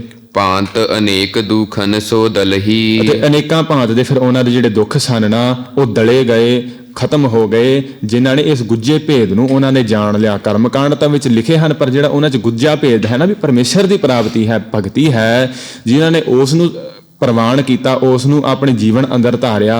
ਫਿਰ ਭਾਂਤ ਅਨੇਕ ਦੁੱਖਣ ਸੋਦਲ ਹੀ, ਉਹਨਾਂ ਨੇ ਫਿਰ ਆਪਦੇ ਅਨੇਕਾਂ ਤਰੀਕਿਆਂ ਦੇ ਅਨੇਕਾਂ ਪ੍ਰਕਾਰ ਦੇ ਜਿਹੜੇ ਦੁੱਖ ਸਨ ਉਹਨਾਂ ਨੂੰ ਦਲ ਲਿਆ, ਖਤਮ ਕਰ ਲਿਆ। ਜੇ ਜੇ ਸਹਿਤ ਜਾਤਨ ਸੰਦੇਹ। ਤੇ ਜਿਹੜੇ ਜਿਨ੍ਹਾਂ ਜੀਵਾਂ ਨੇ ਜਾਤਨ ਸੰਦੇਹ ਜਿਹੜਾ ਯਤਨ ਕੀਤੇ, ਸੰਦੇਹ ਸਰੀਰ ਦੇ ਸਹਿਤ, ਸਰੀਰ ਦੇ ਨਾਲ ਜੋ ਯਤਨ ਕੀਤੇ, ਅੰਮ੍ਰਿਤ ਵੇਲੇ ਉੱਠਣ ਦਾ ਯਤਨ ਕੀਤਾ, ਪਰਮੇਸ਼ਰ ਦੀ ਭਗਤੀ ਦਾ ਤੇ ਜਿਹੜਾ ਸਿਮਰਨ ਕਰਨ ਦਾ, ਪਾਠ ਕਰਨ ਦਾ ਆਦਿਕ ਜਿਹੜੇ ਯਤਨ ਕੀਤੇ ਜਿਨ੍ਹਾਂ ਨੇ। ਪ੍ਰਭ ਕੋ ਸੰਗ ਨ ਛੋਡਤ ਨੇਹ। ਤੇ ਉਹਨਾਂ ਨੇ ਫਿਰ ਪ੍ਰਭੂ ਦੇ ਨਾਲ, ਪਰਮੇਸ਼ਰ ਦੇ ਨਾਲ ਜੋ ਨੇਹ ਜਿਹੜਾ ਪ੍ਰੇਮ ਸੀ ਨਾ, ਪ੍ਰੇਮਾ ਭਗਤੀ ਵਾਲਾ, ਉਹ ਨਹੀਂ ਫਿਰ ਉਹਨਾਂ ਨੇ ਛੱਡਿਆ। ਤੇ ਪਰਮਪੁਰੀ ਕਹਿ ਜਾਹੀ। ਉਹ ਸਾਰੇ ਫਿਰ ਪਰਮਪੁਰੀ ਪਰਮੇਸ਼ਰ ਦੇ ਸੱਚਖੰਡ ਵਿੱਚ ਹੀ ਜਾਣਗੇ। ਇਸ ਪ੍ਰਕਾਰ ਚਲੇ ਗਏ ਜਿਨ੍ਹਾਂ ਨੇ ਉਸ ਪਰਮੇਸ਼ਰ ਦਾ ਸਰੀਰ ਦੇ ਨਾਲ ਸੰਦੇਹ ਯਤਨ ਕਰਕੇ, ਇਸ ਪ੍ਰਕਾਰ ਸਰੀਰ ਨੂੰ ਕਸ਼ਟ ਦੇ ਕਰਕੇ ਤੇ ਉਸ ਦੀ ਸਾਧਨਾ ਕੀਤੀ। ਤਿੰਨ ਹਰ ਸਿਉ ਅੰਤਰ ਕਛ ਨਾਹੀ। ਤੇ ਇਹਨਾਂ ਦੇ ਵਿੱਚ ਫਿਰ 3 ਹਰ ਸਿਉ, ਤੇ ਉਹਨਾਂ ਦੇ ਵਿੱਚ ਤੇ ਪਰਮੇਸ਼ਰ ਦੇ ਵਿੱਚ ਕੋਈ ਅੰਤਰ ਨਹੀਂ ਇਸ ਪ੍ਰਕਾਰ ਰਿਹਾ। ਇਹ ਜਿਹੜੇ ਸਨ ਨਾ ਵੀ ਜਿਹੜੇ ਕਸ਼ਟ ਦੇਣਾ ਸਰੀਰ ਨੂੰ ਕੀ ਹੈ, ਅੰਮ੍ਰਿਤ ਵੇਲੇ ਉੱਠਣਾ, ਇਸ਼ਨਾਨ ਕਰਨਾ, ਗੁਰਦੁਆਰਾ ਸਾਹਿਬ ਵਿਖੇ ਪਹੁੰਚਣਾ, ਪਾਠ ਕਰਨਾ, ਸੰਗਤ ਵਿੱਚ ਜੁੜ ਕਰਕੇ ਤੇ ਮਨ ਨੂੰ ਟਿਕਾ ਕਰਕੇ ਜਿਹੜੀ ਕਥਾ ਸਰਵਣ ਕਰਨੀ ਹੈ, ਇਹ ਸਰੀਰ ਨੂੰ ਕਸ਼ਟ ਦੇਣਾ ਹੈ। ਤੇ ਜਿਨ੍ਹਾਂ ਨੇ ਇਸ ਪ੍ਰਕਾਰ ਸਰੀਰ ਨੂੰ ਕਸ਼ਟ ਦਿੱਤਾ ਨਾ, ਤੇ ਉਹ ਫਿਰ ਕਹਿੰਦੇ ਹਨ ਸਤਿਗੁਰੂ ਕਿ ਉਹ ਪਰਮੇਸ਼ਰ ਦਾ ਰੂਪ ਹੀ ਹੋ ਗਏ ਤੇ ਪਰਮੇਸ਼ਰ ਦੇ ਜੋ ਸੱਚਖੰਡ ਦੇ ਵਿੱਚ ਹੀ ਉਹਨਾਂ ਨੂੰ ਜਗ੍ਹਾ ਮਿਲੀ। ਜੇ ਜੀ ਜਾਤਨ ਤੇ ਡਰੇ। ਤੇ ਜਿਹੜੇ ਜੀਵ ਫਿਰ ਯਤਨ ਕਰਨ ਤੋਂ ਡਰ ਗਏ ਨਾ, ਜਿਹੜੇ ਇਸ ਪ੍ਰਕਾਰ ਜੁੱਲੇ ਲੈ ਕਰਕੇ ਹੀ ਸੁੱਤੇ ਰਹੇ, ਜਿਨ੍ਹਾਂ ਨੇ ਸੁਖ ਮਾਣਿਆ, ਸਰੀਰ ਨੂੰ ਕਸ਼ਟ ਨਾ ਦਿੱਤਾ, ਅੰਮ੍ਰਿਤ ਵੇਲੇ ਉੱਠ ਕਰਕੇ ਇਸ਼ਨਾਨ ਨਾ ਕੀਤਾ ਤੇ ਗੁਰਦੁਆਰਾ ਸਾਹਿਬ ਨਾ ਪਹੁੰਚੇ, ਇਹ ਸਤਿਗੁਰ ਫਰਮਾਉਂਦੇ ਹਨ ਜਿਹੜੇ ਇਹਨਾਂ ਤੋਂ ਯਤਨਾਂ ਤੋਂ ਡਰਦੇ ਰਹੇ। ਪਰਮ ਪੁਰਖ ਤਜ ਤਿਨ ਮਗ ਪਰੇ। ਫਿਰ ਉਹਨਾਂ ਨੇ ਜਿਹੜਾ ਪਰਮ ਪੁਰਖ ਨਾ, ਉਹ ਪਰਮੇਸ਼ਰ ਦਾ ਤਿਆਗ ਹੀ ਕਰ ਦਿੱਤਾ ਉਹਨਾਂ ਨੇ, ਕਿਉਂਕਿ ਰਜਾਈਆਂ ਲੈ ਕਰਕੇ ਸੁੱਤੇ ਰਹੇ ਤੇ ਸਤਿਗੁਰਾਂ ਦੇ ਦਰ ਤੇ ਨਾ ਆਏ। ਉਹ ਫਿਰ ਪਰਮੇਸ਼ਰ ਦੇ ਤਿਆਗੀ ਹੋ ਗਏ ਤੇ 3 ਮਗ ਪਰੇ। ਉਹ ਫਿਰ ਇਹਨਾਂ ਦੇ ਮਗ ਜਿਹੜੇ ਸਨ ਵੇਦਾਂ ਦੇ ਵਿੱਚ ਲਿਖਿਆ ਉਹਨਾਂ ਦੇ ਅਨੁਸਾਰ ਹੀ ਹੋ ਕਰਕੇ ਪਏ ਰਹੇ। ਤੇ ਨਰਕ ਕੁੰਡਮੋ ਪਰਹੀ। ਤੇ ਜਿਹੜੇ ਫਿਰ ਜਿਨ੍ਹਾਂ ਨੇ ਯਤਨ ਨਹੀਂ ਨਾ ਕੀਤੇ, ਇਹ ਸਵੇਰੇ ਉੱਠਣ ਦਾ, ਸਰੀਰ ਨੂੰ ਕਸ਼ਟ ਦੇਣ ਨਹੀਂ ਦਿੱਤਾ, ਅੰਮ੍ਰਿਤ ਵੇਲੇ ਨਾ ਉੱਠ ਕੇ ਪਾਠ ਨਾ ਕੀਤਾ, ਪਰਮੇਸ਼ਰ ਦੀ ਬੰਦਗੀ ਨਾ ਕੀਤੀ, ਸਤਿਗੁਰੂ ਕਹਿੰਦੇ ਤੇ ਨਰਕ ਕੁੰਡ ਮੋ ਪਰਹੀ, ਉਹ ਨਰਕਾਂ ਦੇ ਕੁੰਡ ਨੂੰ ਹੀ ਪੈ ਅਤੇ ਇਸ ਪ੍ਰਕਾਰ ਪੈਣਗੇ। ਵਾਰ ਜਗ ਮੂੰਹ ਬਪ ਧਰਹੀ। ਵਾਰ ਇਸ ਜਨਮ ਦੇ, ਇਸ ਜਗ ਦੇ ਜਗਤ ਦੇ ਅੰਦਰ ਬਪ ਧਰਹੀ, ਉਹ ਜਨਮ ਧਾਰਨ ਕਰਨਗੇ। ਸਤਿਗੁਰਾਂ ਨੇ ਫਰਮਾਇਆ ਨਾ, ਕਈ ਜਨਮ ਭਏ ਕੀਟ ਪਤੰਗਾ, ਕਈ ਜਨਮ ਗਜ ਮੀਣ ਕੁਰੰਗਾ, ਕਈ ਜਨਮ ਹੈਵਰ ਬ੍ਰਿਖ ਜੋਇਓ। ਇਸ ਪ੍ਰਕਾਰ ਅਨੇਕਾਂ ਹੀ ਜੂਨਾਂ ਦੇ ਵਿੱਚ ਉਹ ਭਟਕਦੇ ਰਹਿਣਗੇ। ਤਬ ਹਰ ਬਹੁਰ ਦਾਤੇ ਉਪਜਾਇਓ। ਫਿਰ ਇਹਨਾਂ ਤੋਂ ਉਪਰੰਤ ਫਿਰ ਜੇਕਰ ਕਿਸੇ ਨੇ ਵੀ ਪਰਮੇਸ਼ਰ ਦਾ ਨਾਮ ਨਾ ਧਿਆਇਆ, ਪਰਮੇਸ਼ਰ ਨੂੰ ਨਾ ਪਛਾਣਿਆ, ਫਿਰ ਉਸ ਸਮੇਂ ਜੋ ਦੱਤ ਜਿਹੜਾ ਦੱਤਾਤਰੇ ਸੀ, ਜੋ ਜਟਾਧਾਰੀਆਂ ਦਾ ਮੁਖੀ ਸੀ, ਜਿਸ ਨੇ ਜਟਾ ਧਾਰਨ ਕੀਤੀਆਂ ਸਨ, ਉਹ ਪੈਦਾ ਕੀਤਾ ਪਰਮੇਸ਼ਰ ਨੇ। ਤਿੰਨ ਵੀ ਆਪਣਾ ਪੰਥ ਚਲਾਇਓ। ਪਰ ਉਸ ਦੱਤਾਤਰੇ ਨੇ ਵੀ ਆਪਦਾ ਹੀ ਪੰਥ ਚਲਾ ਲਿਆ ਜਟਾਧਾਰੀਆਂ ਦਾ, ਉਹਨਾਂ ਨੇ ਜਟਾ ਧਾਰਨ ਕਰਨ ਦੇ ਵਿੱਚ ਹੀ ਲੱਗ ਪਏ। ਕਰਮੋ ਨਖ ਸਿਰ ਜਟਾ ਸਵਾਰੀ। ਕਰਮੋ ਨਖ, ਹੱਥ ਦੇ ਜਿਹੜੇ ਨੌ ਸੀਗੇ ਉਹ ਵਧਾ ਲਏ ਤੇ ਸਿਰ ਜਟਾ ਸਵਾਰੀ, ਸਿਰ ਦੇ ਉੱਪਰ ਜਟਾਵਾਂ ਵਧਾ ਲੀਆਂ। ਪ੍ਰਭ ਕੀ ਕਿਰਿਆ ਨ ਕਛੂ ਜਿਹੜੀ ਵਿਚਾਰੀ। ਪਰਮੇਸ਼ਰ ਦੀ ਪ੍ਰਭ ਕੀ ਕਿਰਿਆ ਸੀ ਨਾ, ਉਹ ਕਿਸੇ ਨੇ ਵੀ ਵਿਚਾਰੀ ਨਹੀਂ, ਕਿਸੇ ਨੇ ਉਸ ਦੀ ਵਿਚਾਰ ਨਹੀਂ ਕੀਤੀ ਕਿ ਪਰਮੇਸ਼ਰ ਦੀ ਭਗਤੀ ਕਰਕੇ ਤੇ ਉਸ ਦੇ ਨਾਲ ਇਕਮਿਕ ਵੀ ਹੋਣਾ ਹੈ। ਪੁਨ ਹਰ ਗੋਰਖ ਕੋ ਉਪਰਾਜਾ। ਉਹਨੇ ਫਿਰ ਉਸ ਤੋਂ ਉਪਰੰਤ ਪਰਮੇਸ਼ਰ ਨੇ ਗੋਰਖ ਕੋ ਉਪਰਾਜਾ, ਜਿਹੜਾ ਗੋਰਖ ਸੀ ਉਸ ਨੂੰ ਪੈਦਾ ਕੀਤਾ।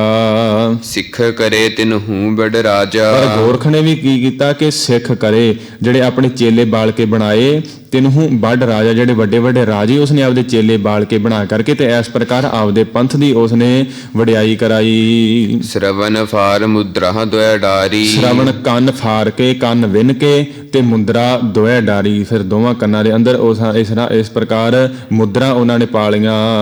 ਹਰ ਕੀ ਪ੍ਰੀਤ ਰੀਤ ਨਾ ਵਿਚਾਰੀ। ਪਰਮੇਸ਼ਰ ਦੀ ਜਿਹੜੀ ਪ੍ਰੀਤ ਦੀ ਰੀਤ ਸੀ ਨਾ, ਜਿਹੜੀ ਪ੍ਰੇਮਾ ਭਗਤੀ ਸੀ, ਉਹ ਉਹਨਾਂ ਨੇ ਕਿਸੇ ਨੇ ਵੀ ਨਹੀਂ ਵਿਚਾਰੀ। ਪੁਨ ਹਰ ਰਾਮਾਨੰਦ ਕੋ ਕਰਾ। ਉਪਰੰਤ ਸਤ ਪਰਮੇਸ਼ਰ ਨੇ ਫਿਰ ਰਾਮਾਨੰਦ ਨੂੰ ਪੈਦਾ ਕੀਤਾ, ਭੇਸ ਬੈਰਾਗੀ ਕੋ ਜਿਨ ਤਰਾ। ਜਿਹੜਾ ਜਿਸ ਨੇ ਬੈਰਾਗੀਆਂ ਵਾਲਾ ਭੇਸ ਧਾਰਨ ਕਰ ਲਿਆ। ਕੰਠੀ ਕੰਠ ਕਾਠ ਕੀ ਡਾਰੀ। ਇਹਨੇ ਵੀ ਜਿਹੜਾ ਕੰਠੀ ਸੀਗੀ ਗਲ ਦੇ ਅੰਦਰ ਮਾਲਾ ਪਾਉਣ ਵਾਲੀ, ਕੰਠ ਗਲੇ ਦੇ ਅੰਦਰ, ਕਾਠ ਕੀ ਡਾਰੀ, ਲੱਕੜ ਦੀ ਜਿਹੜੀ ਕੰਠੀ ਸੀ ਆਪਣੇ ਕੰਠ ਦੇ ਅੰਦਰ ਧਾਰਨ ਕੀਤੀ। ਇਸ ਪ੍ਰਕਾਰ ਡਾਰੀ ਚੇਲਿਆਂ ਦੇ ਗਲਾਂ ਦੇ ਅੰਦਰ ਜੋ ਕੰਠੀਆਂ ਪਹਿਨਾ ਦਿੱਤੀਆਂ। ਪ੍ਰਭ ਕੀ ਕਿਰਿਆ ਨ ਕਛੂ ਵਿਚਾਰੀ। ਇਹਨੇ ਵੀ ਪਰਮੇਸ਼ਰ ਦੀ ਜਿਹੜੀ ਕਿਰਿਆ ਸੀ, ਪਰਮੇਸ਼ਰ ਦੀ ਭਗਤੀ ਦੀ ਕਿਰਿਆ ਸੀ, ਇਸ ਨੇ ਵੀ ਨਹੀਂ ਵਿਚਾਰੀ। ਇਹਨੇ ਵੀ ਚੇਲੇ ਬਾਲਕਿਆਂ ਦੇ ਕੰਠੀਆਂ ਪਾ ਕੇ ਤੇ ਆਪਦੇ ਗਲੇ 'ਚ ਕੰਠੀ ਪਾ ਕਰਕੇ ਤੇ ਇਸ ਪ੍ਰਕਾਰ ਭੇਸ ਬਣਾ ਕਰਕੇ ਤੁਰੇ ਫਿਰਦੇ ਰਹੇ। ਜੇ ਪ੍ਰਭ ਪਰਮ ਪੁਰਖ ਉਪਜਾਏ। ਜਿਹੜੇ ਵੀ ਪਰਮੇਸ਼ਰ ਨੇ ਪਰਮ ਪੁਰਖ, ਜਿਹੜੇ ਕੋਈ ਵੱਡੇ ਪੁਰਖ ਸਨ ਸ਼ਕਤੀਆਂ ਵਾਲੇ, ਉਹ ਪਰਮੇਸ਼ਰ ਨੇ ਜੇਕਰ ਕੋਈ ਪੈਦਾ ਕੀਤੇ, ਤਿੰਨ ਆਪਣੇ ਰਾਹ ਚਲਾਏ। ਉਹਨਾਂ ਨੇ ਤਣਕ ਮਾਤਰ ਪਰਮੇਸ਼ਰ ਤੋਂ ਸ਼ਕਤੀ ਪਾ ਕੇ ਤੇ ਫਿਰ ਆਪੋ ਆਪਣੇ ਰਾਹ ਹੀ ਚਲਾ ਲਏ, ਆਪਣੀ ਪੂਜਾ ਵਿੱਚ ਹੀ ਲੱਗ ਗਏ। ਮਹਾਦੀਨ ਤਬ ਪ੍ਰਭ ਉਪਰਾਜਾ। ਫਿਰ ਇਹਨਾਂ ਤੋਂ ਬਾਅਦ ਜੇ ਨਾ ਗੱਲ ਬਣੀ, ਫਿਰ ਪਰਮੇਸ਼ਰ ਨੇ ਮਹਾਦੀਨ ਜਿਹੜਾ ਮੁਹੰਮਦ ਸਾਹਿਬ ਹੈ, ਤਬ ਪ੍ਰਭ ਉਪਰਾਜਾ, ਫਿਰ ਪਰਮੇਸ਼ਰ ਨੇ ਰਾਜਾ ਬਣਾ ਕੇ ਪੈਦਾ ਕੀਤਾ। ਅਰਬ ਦੇਸ ਕੋ ਕੀਨੋ ਰਾਜਾ। ਜੋ ਅਰਬ ਦੇਸ਼ ਦਾ ਫਿਰ ਇਸ ਪ੍ਰਕਾਰ ਰਾਜਾ ਹੋਇਆ, ਰਾਜ ਉਸ ਨੂੰ ਅਰਬ ਦੇਸ਼ ਦਾ ਮਿਲਿਆ। ਤਿੰਨ ਭੀ ਇੱਕ ਪੰਥ ਉਪਰਾਜਾ। ਉਹਨੇ ਵੀ ਮੁਹੰਮਦ ਸਾਹਿਬ ਨੇ ਫਿਰ ਆਪਦਾ ਪੰਥ ਹੀ ਵੱਖਰਾ ਚਲਾ ਲਿਆ। ਲਿੰਗ ਬਿਨਾ ਕੀਨੇ ਸਭ ਰਾਜਾ। ਲਿੰਗ ਬਿਨਾ ਜਿਹੜੀ ਸੁਨਨਤ ਕਰਦੇ ਹਨ ਨਾ, ਉਹ ਗੁਪਤ ਅੰਗ ਤੋਂ ਬਿਨਾ ਸਤਿਗੁਰੂ ਕਹਿੰਦੇ ਵੀ ਸਾਰਿਆਂ ਨੂੰ ਰਾਜੇ ਬਣਾ ਦਿੱਤਾ। ਸਾਰੇ ਉਸ ਦੇ ਸਿੱਖ ਬਲ ਕੇ ਇਸ ਪ੍ਰਕਾਰ ਸੁਨਨਤ ਕਰਨ ਲੱਗ ਪਏ। ਸਭ ਤੇ ਆਪਣਾ ਨਾਮ ਜਪਾਇਓ। ਤੇ ਸਾਰਿਆਂ ਨੂੰ ਉਸਨੇ ਮੁਹੰਮਦ ਸਾਹਿਬ ਨੇ ਫਿਰ ਆਪਣਾ ਨਾਮ ਹੀ ਜਪਾਇਆ। ਸਤ ਨਾਮ ਕਾਹੂ ਨਾ ਦ੍ਰਿੜਾਇਓ। ਸਤਨਾਮ ਜਿਹੜਾ ਸੱਚਾ ਨਾਮ ਪਰਮੇਸ਼ਰ ਦਾ ਵਾਹਿਗੁਰੂ ਹੈ, ਉਹ ਕਾਹੂ ਨਾ ਦ੍ਰਿੜਾਇਓ, ਕਿਸੇ ਨੇ ਦ੍ਰਿੜ ਨਹੀਂ ਕਰਾਇਆ, ਕਿਸੇ ਨੇ ਜਪਾਇਆ ਨਹੀਂ। ਸਭ ਆਪਣੀ ਆਪਣੀ ਉਰਝਾਨਾ। ਸਾਰੇ ਆਪੋ ਆਪਣੀ ਦੇ ਵਿੱਚ ਹੀ ਉਲਝ ਕੇ ਰਹਿ ਗਏ ਕਿ ਮੇਰਾ ਧਰਮ ਚੰਗਾ ਹੈ, ਮੈਨੂੰ ਮੇਰੀ ਪੂਜਾ ਕਰੋ। ਜਿਹੜੇ ਦੇਵਤੇ ਉਹ ਆਪਣੀ ਪੂਜਾ ਅੰਦਰ ਲੱਗ ਪਏ ਤੇ ਜਿਹੜੇ ਇਸ ਪ੍ਰਕਾਰ ਅਵਤਾਰ ਆਏ ਸਨ ਉਹਨਾਂ ਨੇ ਵੀ ਆਪਦੀ ਪੂਜਾ ਹੀ ਕਰਵਾਈ। ਪਾਰ ਬ੍ਰਹਮ ਕਾਹੂ ਨਾ ਪਛਾਨਾ। ਜਿਹੜਾ ਪਾਰ ਬ੍ਰਹਮ ਸੀ ਨਾ ਪਰਮੇਸ਼ਰ, ਉਸ ਨੂੰ ਕਿਸੇ ਨੇ ਵੀ ਪਛਾਣਿਆ ਨਹੀਂ। ਤਪ ਸਾਧਤ ਹਰ ਮੋਹਿ ਬੁਲਾਇਓ। ਫਿਰ ਇੱਥੇ ਹੁਣ ਸਤਿਗੁਰੂ ਬਖਸ਼ਿਸ਼ ਕਰਦੇ, ਉਸ ਪਰਮੇਸ਼ਰ ਨੇ ਸਾਨੂੰ ਤਪ ਸਾਧਦਿਆਂ ਨੂੰ ਹੇਮਕੁੰਟ ਪਰਬਤ ਦੇ ਉੱਤੇ ਅਸੀਂ ਤਪ ਸਾਧਦੇ ਸਾਂ, ਤਪ ਸਾਧਦਿਆਂ ਨੂੰ ਸਾਨੂੰ ਫਿਰ ਉਸ ਪਰਮੇਸ਼ਰ ਨੇ ਆਪਣੇ ਕੋਲ ਬੁਲਾਇਆ। ਇਮ ਕਹਿ ਕੇ ਇਹ ਲੋਕ ਪਠਾਇਓ। ਫਿਰ ਇਹ ਸਾਰੀ ਕਥਾ ਜਿਹੜੀ ਹੁਣ ਸਤਿਗੁਰਾਂ ਨੇ ਸੁਣਾਈ ਹੈ ਨਾ, ਸਤਿਗੁਰੂ ਕਹਿੰਦੇ ਵੀ ਇਹ ਸਾਰੀ ਕਥਾ ਸਾਨੂੰ ਪਰਮੇਸ਼ਰ ਨੇ ਸੁਣਾ ਕੇ, ਇਹ ਸਮਝਾ ਕੇ ਕਿ ਪਹਿਲਾਂ ਤੁਹਾਡੇ ਤੋਂ ਜਿਤਨੇ ਵੀ ਗਏ ਸਾਰਿਆਂ ਨੇ ਆਪੋ ਆਪਦਾ ਨਾਮ ਹੀ ਜਪਾਇਆ, ਆਪੋ ਆਪਦੇ ਪੰਥ ਹੀ ਚਲਾਏ। ਇਹ ਸਾਰੀ ਕਥਾ ਸਾਨੂੰ ਪਰਮੇਸ਼ਰ ਨੇ ਸੁਣਾ ਕੇ ਤੇ ਇਸ ਜਗਤ ਦੇ ਅੰਦਰ ਸਾਨੂੰ ਭੇਜ ਦਿੱਤਾ। ਅਕਾਲ ਪੁਰਖ ਬਾਚ ਚੌਪਈ। ਅਕਾਲ ਪੁਰਖ ਬਾਚ, ਹੁਣ ਸਤਿਗੁਰੂ ਕਹਿੰਦੇ ਉਸ ਪਰਮੇਸ਼ਰ ਨੇ ਜੋ ਵਚਨ ਸਾਨੂੰ ਕਹੇ ਉਹ ਆ ਰਹੇ ਹਨ।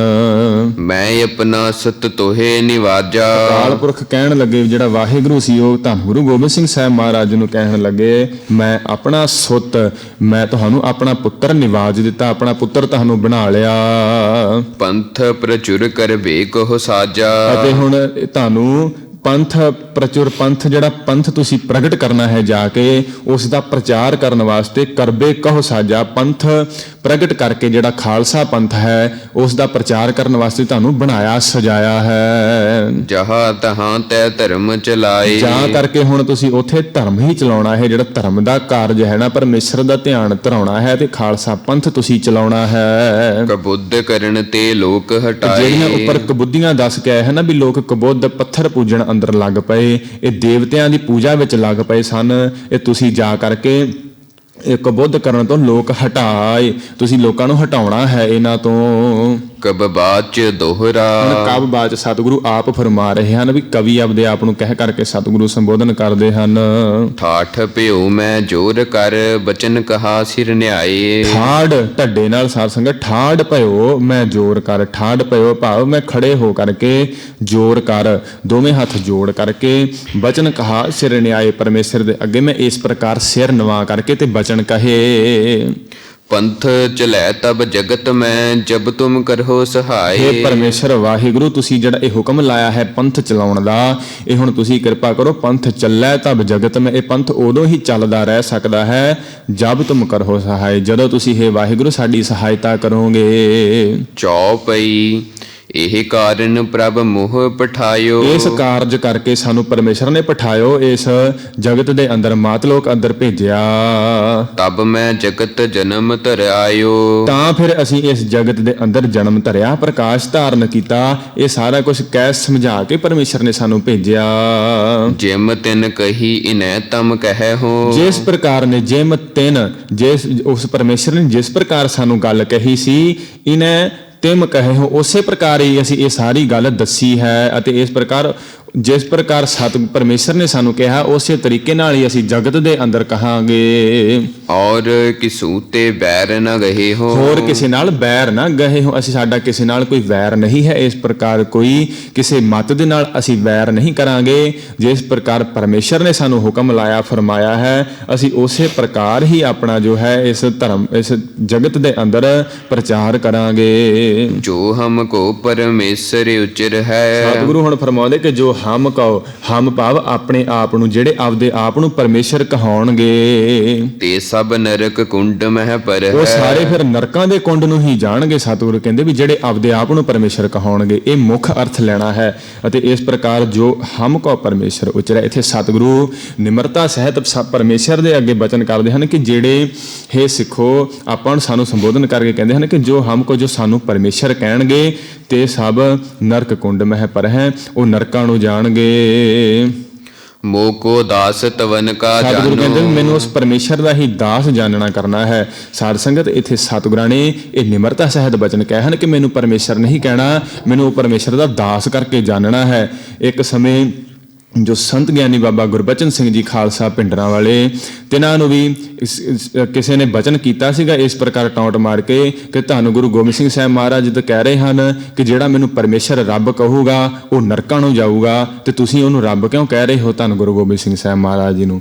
ਤੇ ਸਾਧ ਸੰਗਤ ਸੰਤਾਂ ਨੇ ਇਹ ਬਚਨ ਕਹੇ ਸਨ ਕਿ ਜਿਹੜਾ ਹੋਇਆ ਹੀ ਰੱਬ, ਜਿਹੜਾ ਹੋਇਆ ਹੀ ਪਰਮੇਸ਼ਰ, ਕਿਉਂਕਿ ਸਤਿਗੁਰੂ ਪਿੱਛੇ ਫਰਮਾ ਆਏ ਹਨ ਦੁਵੈ ਤੇ ਏਕ ਰੂਪ ਹੋਏ ਗਇਓ, ਕਿ ਜਿਹੜਾ ਪਰਮੇਸ਼ਰ ਦੇ ਨਾਲ ਇੱਕ ਰੂਪ ਹੀ ਹੋ ਗਿਆ, ਪਰਮੇਸ਼ਰ ਦਾ ਰੂਪ ਹੀ ਹੋ ਗਿਆ। ਤੇ ਸੰਤਾਂ ਨੇ ਫਿਰ ਬਚਨ ਕਹੇ ਸਨ ਕਿ ਸਾਨੂੰ ਜਿਹੜੇ ਨਰਕ 'ਚ ਸਿੱਟਣਾ ਹੈ ਸਿੱਟ ਦਵੇ, ਅਸੀਂ ਤਾਂ ਉਸ ਨੂੰ ਪਰਮੇਸ਼ਰ ਹੀ ਕਵਾਂਗੇ।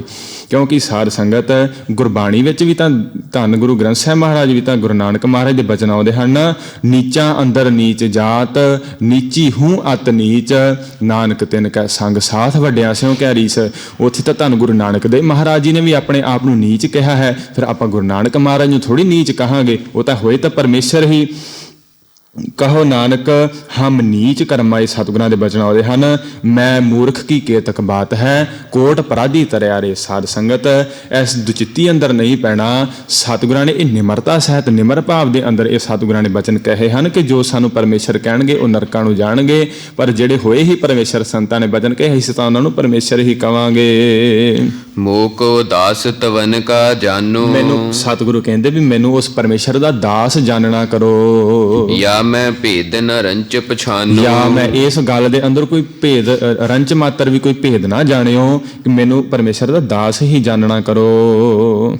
ਮੈਂ ਹੋ ਪਰਮ ਪੁਰਖ ਕੋ ਦਾਸਾ। ਮੈਂ ਉਸ ਪਰਮ ਪੁਰਖ ਪਰਮੇਸ਼ਰ ਵਾਹਿਗੁਰੂ ਦਾ ਦਾਸ ਹਾਂ। ਦੇਖਣ ਆਇਓ ਜਗਤ ਤਮਾਸ਼ਾ। ਇਸ ਜਗਤ ਦੇ ਅੰਦਰ ਇਹ ਤਮਾਸ਼ਾ ਵੇਖਣ ਵਾਸਤੇ ਹੀ ਆਇਆ ਹਾਂ। ਜੋ ਪ੍ਰਭ ਜਗਤ ਕਹਾਂ ਸੋ ਕਹਿ ਹੋ। ਜੋ ਪ੍ਰਭ ਜਗਤ, ਕਹਾ ਜੋ ਪਰਮੇਸ਼ਰ ਨੇ ਕਿਹਾ ਸਾਨੂੰ ਉਹੀ ਮੈਂ ਇਸ ਜਗਤ ਦੇ ਅੰਦਰ ਆਣ ਕਰਕੇ ਤੇ ਕਹਾਂਗਾ।